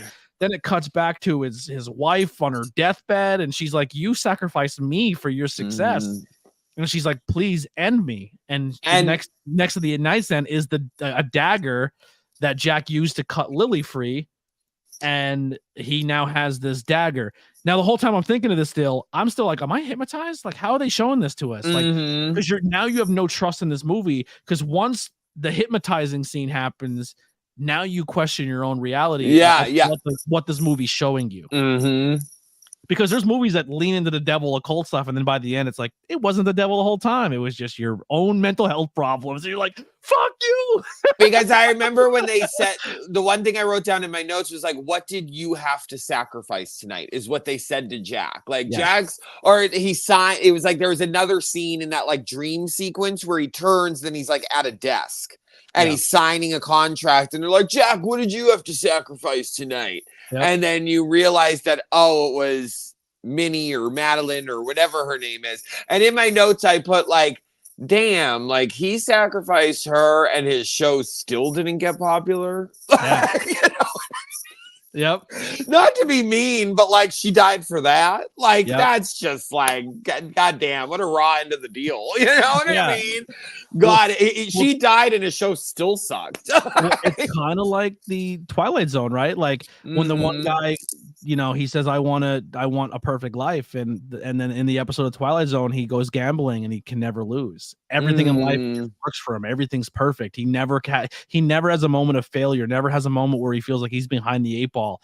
And, that was the devil's trick, is like, yeah, I'll give you everything you want and you're going to hate it. So like he sacrificed his wife and he still had to go through all this. And he's like, I'll give you the greatest show you ever have. Unfortunately, it'll also be your last. And this is yes. And it's almost like those, is it like a gift of a magi kind of like, okay, I'll give you what you want, but I'm going to give you a key to a door, but I'm not going to give you the door. Like one of those kind of things. Yep. And I also put in here, like, this is where I could say my little spoiler, something that you could look for next time you watch, is when he's going through that dream sequence, you see the skeleton, the Frankenstein, the ghost, all when he's drinking the blood and doing that thing. And there's a kind of like a conspiracy that the skeleton and the people in the crowd were people from the Grove, making sure that this all happened. That's why they're not very, they don't move. That's why they kind of like don't, like, you don't see them moving a lot or anything, because JB said it's just like a conspiracy. But when you think about it, it kind of makes sense. They were all there. And they're the only one. There was only certain people in the audience that were masked, and that was the skeleton, the ghost, the Frankenstein. I think there was a witch, I think too. Yeah. They were the only ones that were masked in the audience, where you couldn't see their face. Yep. So I was like, that's interesting too. That's an interesting theory. Yeah. So when he takes the dagger and he stabs his wife in the chest to finish the sacrifice, and as he's stabbing her, I immediately was like, oh, I see how this is ending. And I say it, and it happened. Screen cuts back. He's in the studio. Everyone around him is a bloody mess. The sirens are pulling in. The cops are on their way. And he has stabbed Lily in the chest. He essentially was the final blow. He's the only surviving person. Alert. Yeah. He's the only surviving person on the set that night. And he's probably going to go to jail for the rest of his life, and he's never going to be able to mentally defend himself. He just had he had a psychotic break on national television, and his credibility, his mind state, everything about anything that ever comes out of his mouth again will never be taken seriously. Well, and I wonder too, because they said that they left it open-ended like that to like do your own interpretation. And I sit there and wonder, like, okay, well, did she actually get super possessed by the devil and he actually did save the day, but to everyone else he just went crazy? So it's kind of like when a celebrity goes crazy. Yeah. If you ruin their character, no matter, like Britney, we will always see Britney in a certain light. Like, unless you're a super diehard fan, you love her to death, you have a different bond to her, but the rest of the world sees her as a girl who shaved her head, got crazy, and never came back. Yeah, true. So did she make a sacrifice to get her fame? And then part of her sacrifice is we gave it to you, but now for the rest of eternity, you will never be sent mentally you ever again. That's a good way to think about it. So that's kind of how, when I seen this movie, it's like when you make that deal for fame, there's going to be things that come with it if you're not willing to do it on your own, and you're going to get for outside help. Yeah. And I think that's why also he felt so pressured to keep doing the TV show. Even though things were going wrong, it's like, well, I made that deal. I got to get famous. Does he think he's doing the work to get it done, but doesn't realize that no matter how hard he works, that the deal's already been established? Like, does he then realize, like, shit, all of my hard work of me thinking I accomplished this without the deal, now the deal, you know what I mean? But then he realizes that same night is like, oh, it had nothing to do with my hard work. Like, this was going to happen regardless. Yeah. I now just lost everything for this one moment. Like, he got his 5 seconds of fame, and now he's going to go down in history as this giant shell of himself. I'm not gonna lie, I do wish that they would have shown a little bit more. Like, I know that's gonna piss off some horror movie buffs and fans. I love how they left it, because we're talking about it. Yeah, I know, but I wish they would have just gave us just a little bit of just like some, like, not him sitting in an asylum.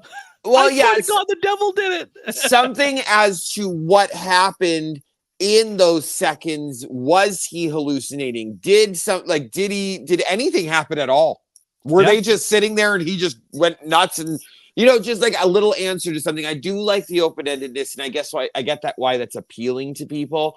But also for me, I just wish they would have. I'm not a big person where it's like, leave it up to you. It's like, no, just tell me. Or if they would have done the whole bit again, like almost back to back of like, well, let's roll back what actually happened on camera, and it's just would have him been just a good idea. stabbing everybody. You know what I mean? Like, or like at the end of the credits or something. You know what I mean? Where it was like, leave it open-ended like that. But that even is a good idea to like rewind it and then show him and show like the gore and like, you know what I mean? Him going crazy and shit. Like that would have been really cool. But I get again why it's appealing to leave it open-ended. I get it because you kind of could come up with your own interpretation of what happened. So I get why it's fun, but we were sitting there kind of like, huh. It left you. Another interesting aspect too is June says, well, he goes, do you think this is the devil, or do you think it's the demon they were possessing? He goes, no, it's one of the demon's minions. They don't send themselves to go do it. They send a pawn. So it's almost like that pawn knew what its job was and knew that its host was going to be killed. So that's why when she says, I think it's just a pawn of the demon doing the bidding of the devil, like almost like send out my suicide bomber to do it because I'm not going to go do it. Yes, very true. So like it's almost like Lily knew the demon knew it was going to possess Lily, and this is going to be the end of the road for them. But the whole mission was because this guy signed the contract. Yes, using Lily as a vessel and June to get to Jack to do. Yes, so good. I didn't even think about that. That's a good. Yes. Okay. It's honestly a movie I'm gonna go back and rewatch and try to then, because this is the fun thing about talking to somebody and doing this style of content is because I seen a movie, got what I got, you got what you got, and I'm like, shit, I see what you see, and then you see, and then you go back and watch and like, did you see this scene? I just picked this up. Yeah, but that makes so much sense though, the way you said that though, of how like wait, how did you say that? I'm sorry. Oh, that she had like, yes, where she had it was almost like it was like a suicide mission for the demon.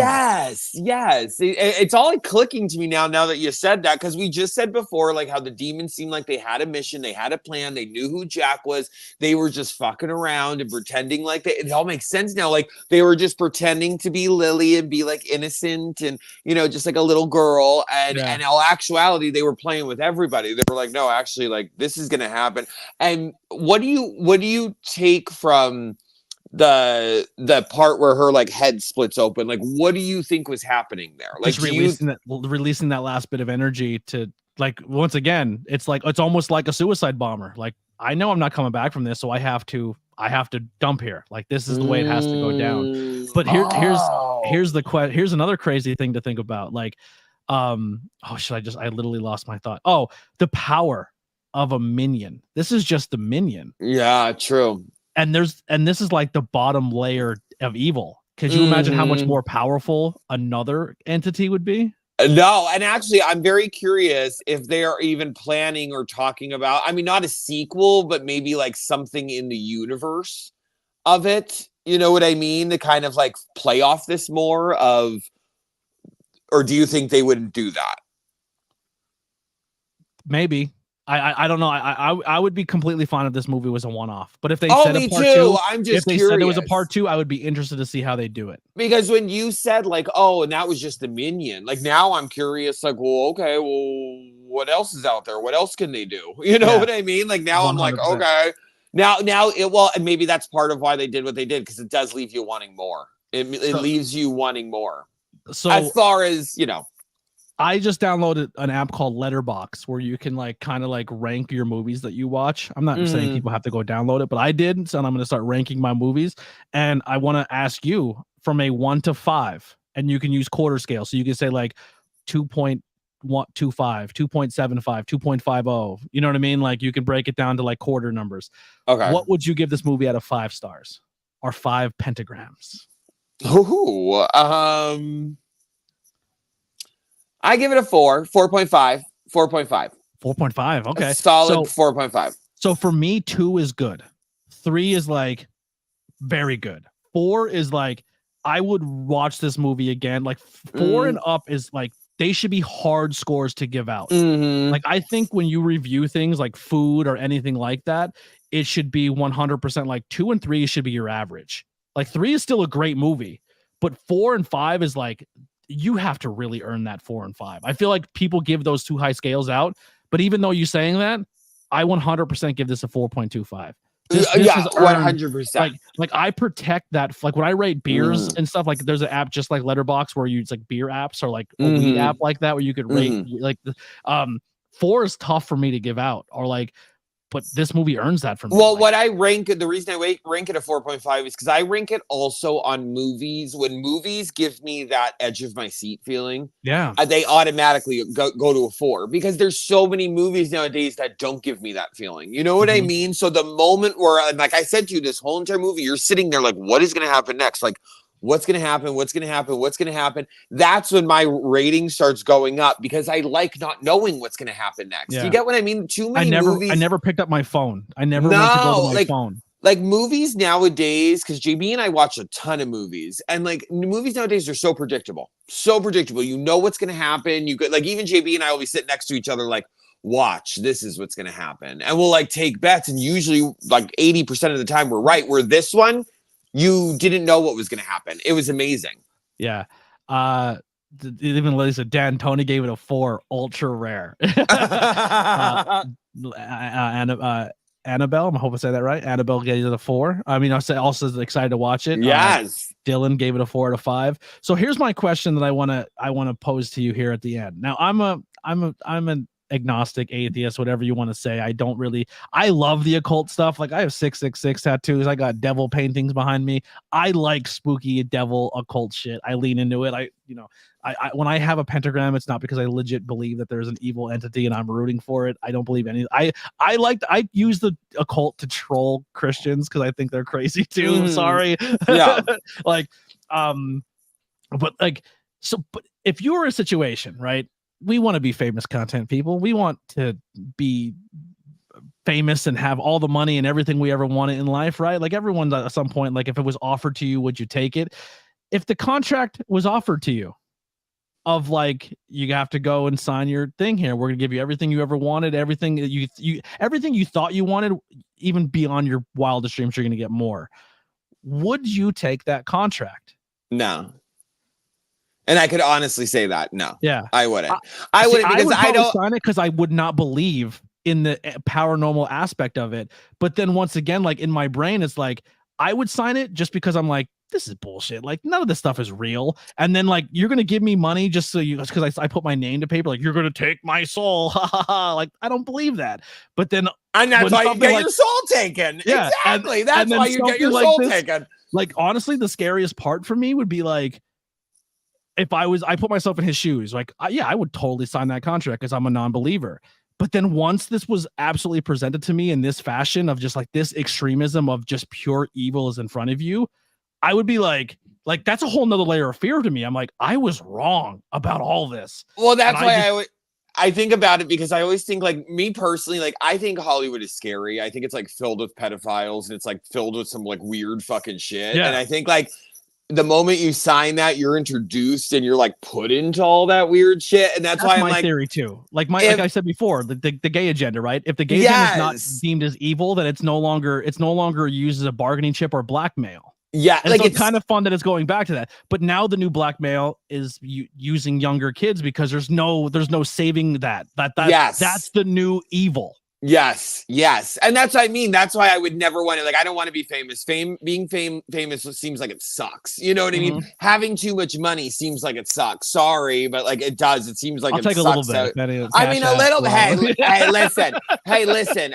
Comfortable. I'm fine being comfortable. But some of these people with like 14 rooms and like these huge houses, and it's just them and like their part, like it just seems insane to me. And then I feel like also you're more willing to do weird shit to keep up with that. You get what I'm saying? To keep up with that lifestyle, and you're willing to like do more. And it just seems like a vicious cycle. That's why I would probably be like, nah, I'm good. You're good. Like, all right, bring on a possessed little girl. I need ratings. Nope. I'm good. Yeah. But also, let me say this though, because it would come with a price. You get what I mean? Because you're See, not I would just go gonna in so ignorant to be like, this is all bullshit. There's no Yeah, but then prices, what if they kill someone you love? yeah, you're gonna die eventually. Lily, Mom! run! See you, Lily, Mom. I love you. your mom and Lily, and Anthony's gonna be high on the hog. Listen, And we've been broke this whole time. I'm gonna be honest. If someone came to me and said, your mom made a deal for a couple billion, you gotta go. Like, you know what? Our family's been poor for long. I'll take that. How we doing it? Make it quick. It's for the greater good. I don't care. This place sucks anyway. Anthony, don't you dare. No, you wouldn't. Stop That's my it. mom. I would do him first. See how I was raised? It's dog eat dog world. I would do him first. Yeah. We have dinner tonight was ramen noodle. You know what I'm saying? Like someone's dying if we can get steak in this house. You know what I'm saying? Damn. Yeah. And that's with love. Someone's dying. That's with love. That's true love in a family. Like, I'll die so you get a better meal. Like, bro, we have shit cars. You know what I mean? Like, she needs a new car. Like, my life's not worth a car. At least she has a cool ride for a couple months. You know what I mean? Like, you can always make another person. That shit happens all the time. You ever see some of the people who have kids? It's not a hard job. I know. Any idiot could have not a hard job to raise them. It's just not hard to make them. You know what I mean? Any idiot. So funny. Oh my God. Stop it. Oh my God. Yeah.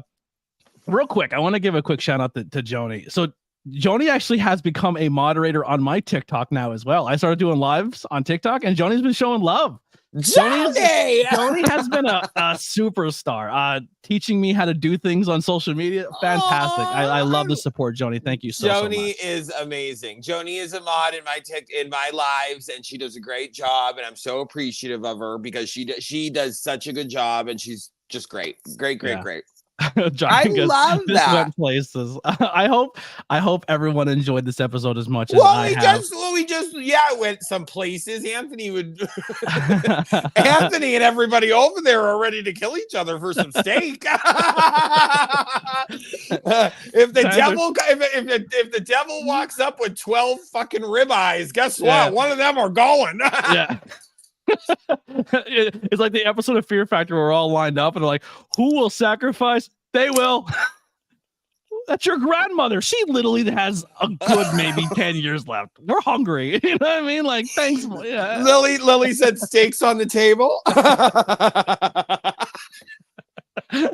I mean, if we're talking steak. Yeah. If you want to save my salvation or Dante's, we have merch pages. We have ways that you could donate so we don't have to sacrifice our grandparents, our mothers, our partners. You know, it's all there. You know, my mom, I would rather lobster. See, my mom's already trading up. You know what I mean? The devil sells meat door to door for a low price of one soul. Yeah. Oh, they're like the Swanson truck. Remember the Swanson trucks? Yes. Yeah. Best fucking corn dogs ever. It's just the devil driving around. That was the devil. Yeah. That was the devil in the Swanson truck. So much fun. My God. So before seafood made my mom makes mean seafood. That the only way she can describe that seafood is that was definitely a recipe from another world. Devil's food cake, seafood salad made by Satan. Love it. All merch ideas. All great merch ideas. Yes. Oh my God. What did you say today on your video? I'm wearing my Walmart jeans. If you don't like it, eat it or something like that. Eat me. Eat me. Yeah. That means the new shirt. Eat me. I'm gonna. I want it to be like, I don't know, like an angry. I was gonna say like an angry cupcake or something, and it's just like eat me, not an angry cupcake, but maybe just eat me in like green oozy letters or something. Yeah. I don't know. But I'm looking to make definitely one that says it looks like a gas can and it says fueled by spite. That's I want that. I want that on a shirt. I need that on a shirt right now. Oh my God, I love one that. more last plug before we get out of here, and it's more of a plug to Shudder. So if you are like, hey, I want to subscribe to Shudder, it's only one movie. Like what? Like you know, is it worth this? You know, I think Shudder's only like $5 or $6 to subscribe to. Oh, is it? Yeah, it's I really didn't not know expensive. that. Oh my God. It has so much good movies, and it breaks it down by by slasher or paranormal or supernatural. Like, it's broken down so cool, and there's cool TV shows on there.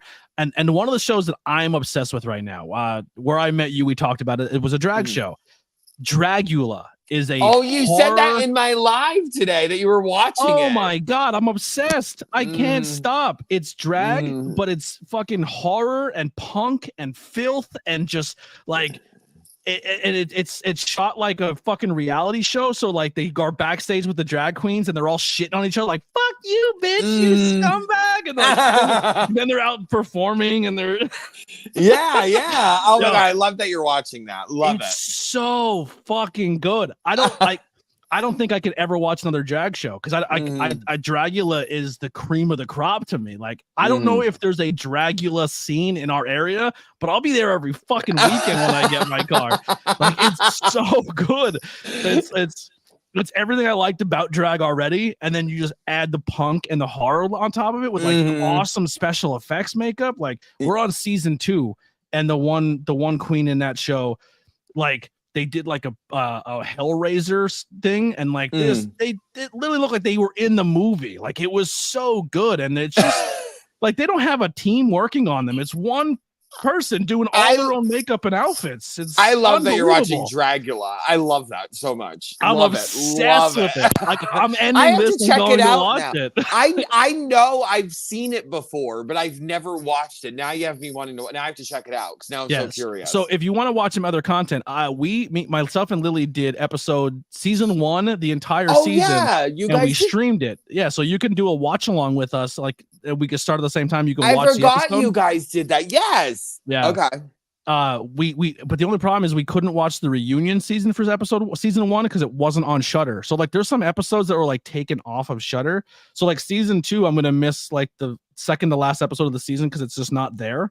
But I wonder. It's amazing. Why. It's so good. I'm so curious about that. Yeah, I love it. But that's another plug to Shudder. So if you want to go get this movie because of Shudder, but also we're into the drag community and haven't seen this show, it's 100% worth your subscription because there's that show and there's 5 seasons of it. Then there's like a reunion show. Then there's like another spinoff show. So there's like 4 huge pieces of content with Dragula that just keep you there on top of these really cool independent horror films that you're going to see on there as well. Yeah, I'm going to check that out. They have really cool horror documentaries where it's like the 100 scariest movies you'll ever see, and then you watch that, and that gives me ideas for new content. There's one where it's completely based on cursed movie sets where they talk about like movies like The Exorcist and The Poltergeist where really crazy things happen. So there's horror themed documentaries. Like, it's all things horror, but it's Netflix. So like how Netflix has your comedy and your this and that, it's Shudder's the same thing, but it's all horror based. It's 100% worth the subscription.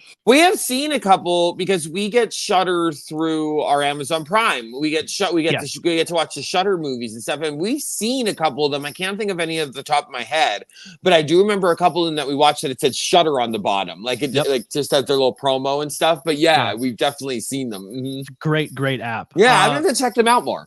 So do you have an idea for another movie you want to come back to? It doesn't have to be horror. It could be anything. Well, why don't you pick one this time? I picked one this time. So why don't you pick the next one? I can't really think off the top. So while we're doing our plugs, someone in the chat, start putting some things in the chat, and we'll both come to an agreement off your recommendations in the chat of a movie. It does not have to be horror. If you could find it on a streaming service would be a plus. So don't give us some like obscure Italian film that we have to like find a tape on eBay for, you know what I mean? And then we'll open up like a Divic box and now we're possessed ourselves. So give us a few suggestions in the chat. We'll go through Monster Squad. Yeah, bodies. I've never heard of it. I've heard Monster Squad. Rocky Horror. Rocky Horror is definitely one of my favorite movies of all time. Mean Girls. You've never seen Mean Girls? I've never seen Mean Girls. I started watching it the other night, and I liked what I've seen so far, but I've never seen. Is Mean Girls on the list? I have a pen and piece of paper right here. I'm gonna write some of these down. All right, we'll write down Mean Girls. I've never seen Monster Squad, so I'm gonna write that down. I've seen Bodies. That's really good. Everyone, I think I think Mean Girls is getting a lot of people are saying yes, Mean Girls. We'll do this. We'll do Mean Girls and Monster Squad. They'll be the two that we okay. We'll write Bodies. What is Bodies? It's like they're all locked in a house. It's really good. It's really, really good. They're like all locked in a house at a party. They start playing like, and then like games and like death happens. It's really, really good. It's really, really good. It's like horror, but like modern horror, but like really good. It's like one of those ones where you kind of don't know who the killer is. You know what I mean? Like where you're guessing who the person is the whole entire time. Have you ever seen You're Next? Yes. That was a good one. All right, I'm trying to find one maybe you haven't seen. I'll write it down. Well, but I'll have to see. I'll scroll through some. I'll scroll through some stuff. Monster Squad has one F slur at the beginning. Actually, just a warning. Appreciate that. Well, now we're not watching it.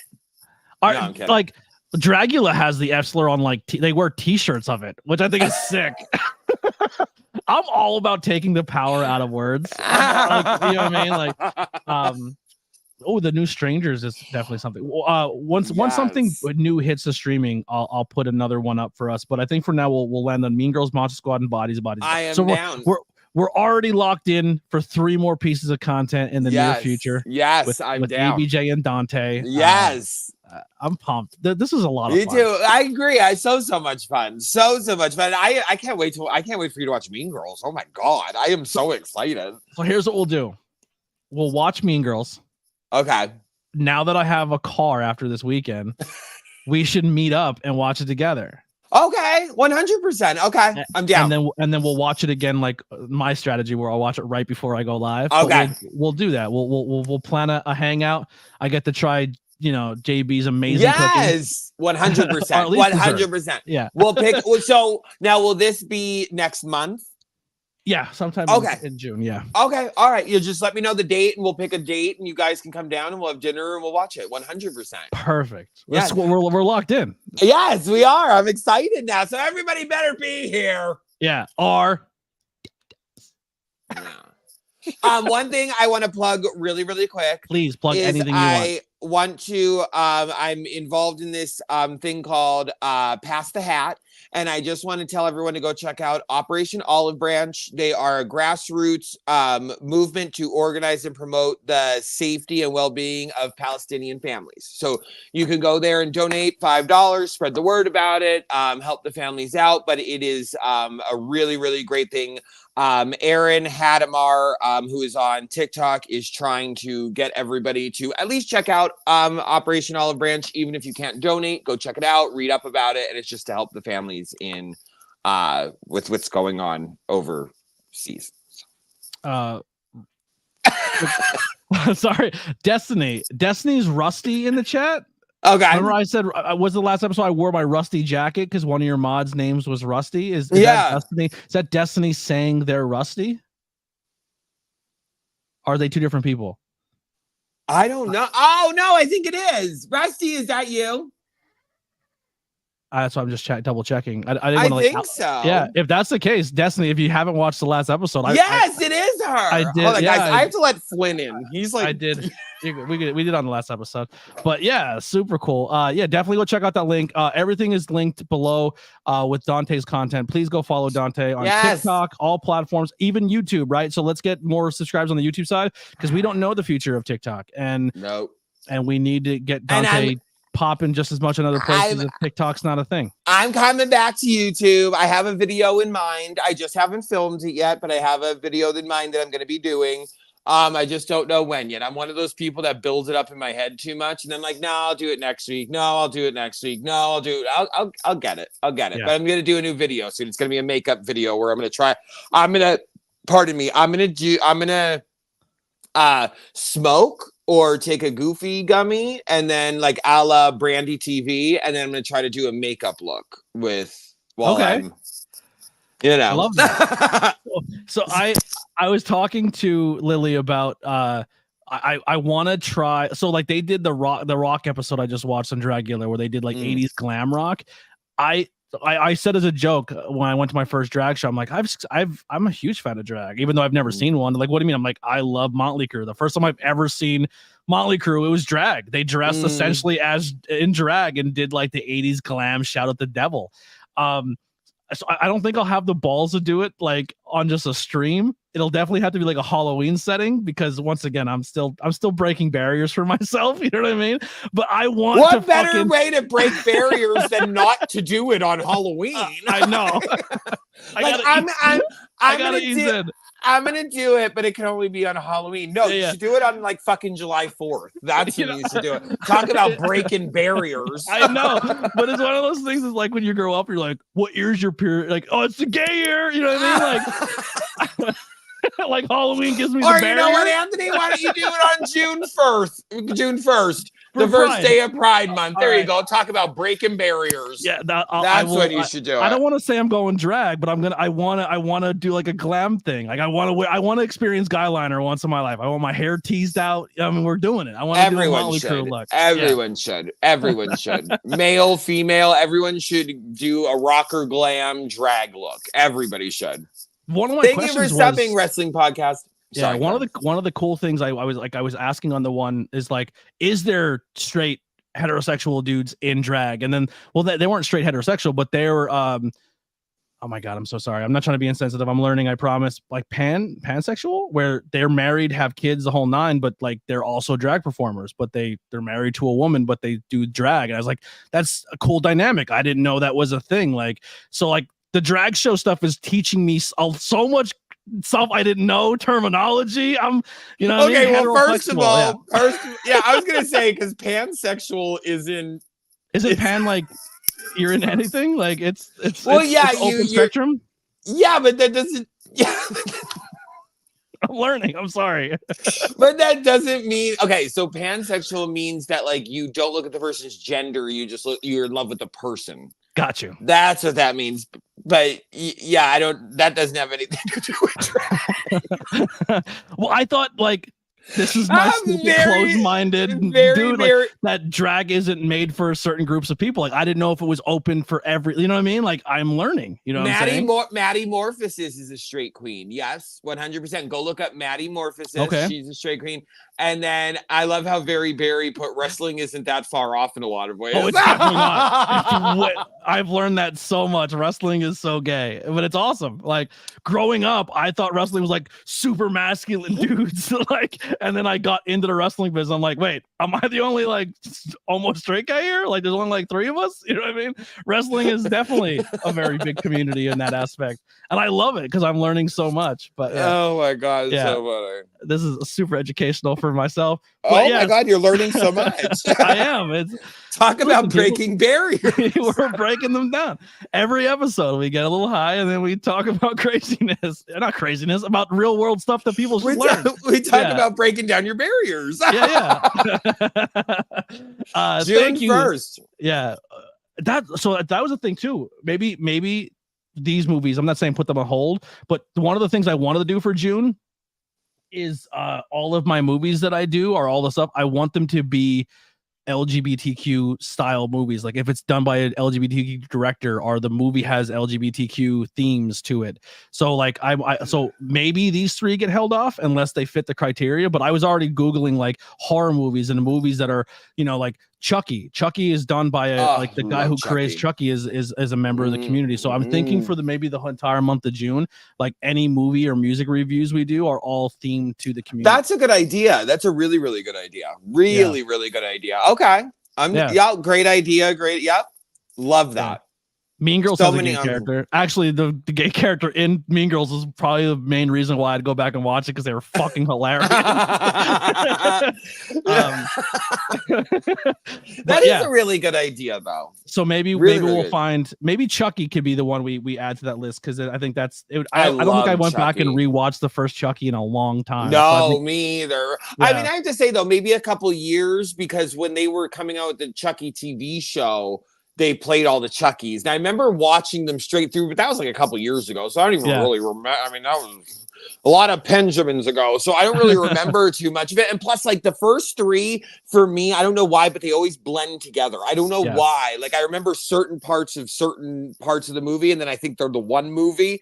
But I am totally down for Chucky. I think Chucky 1 is the entire movie is essentially in an apartment. I don't think they really leave the apartment the entire time. In the first one? I think so, yeah. I think it's completely shot in an apartment.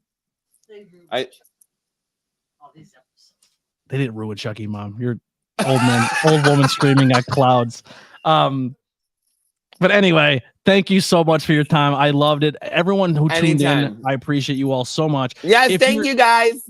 If you're listening to this back later in your car on the audio platform, or if you're watching this and want to listen to more content on your drive to work, check out the ABJ podcast. Everything that we essentially do here is also available on all your favorite podcast apps. So those audio plays do help out a lot. Leave a review, or if your app that you're watching doesn't have a 5-star review or a way to do that. I know Spotify, I added a question of like, give us like a feedback question that you can put stuff in there.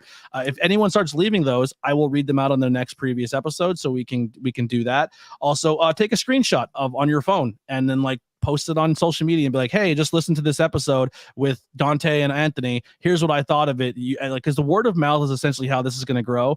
And I think the more word of mouth that gets out there and people legitimately saying why they love something, is like we did with this movie, is what's going to make more people support those movies. And then we don't have to sell our souls when those Bohemian Grove checks come, because you guys have our back so much. They're like, sorry, devil, we don't need it. I can afford our own steak and lobster. My mom can stick around a couple more months. You know what I'm saying? So stay supportive to your you could stay around a couple more months? She's taking your ass out. She's gonna be sitting here on this podcast with me eating her steak. Me and her are gonna be sitting here reviewing movies. Listen, I think she's in the other room now, so she can't hear me, so I know she's not watching downstairs. But I think just you teaching my mom pronouns would be an hour worth of content I would watch all day long. She's trying so hard, but she's terrible. Well, first of all, I'm gonna have to learn them too. Yeah. My mom is a school county woman through and through. But anyway, yes. So thank you guys so much. We love the support. Make sure you go check out all Dante's links as well as mine. More is coming. You guys keep asking for it, keep demanding it, being super supportive. We love working with each other. It's a match. It's a match made in heaven. 100%. We're gonna have a lot more in the future. We'll see you guys on the next one. Here's some music by the Converse Kid, and we'll see you soon.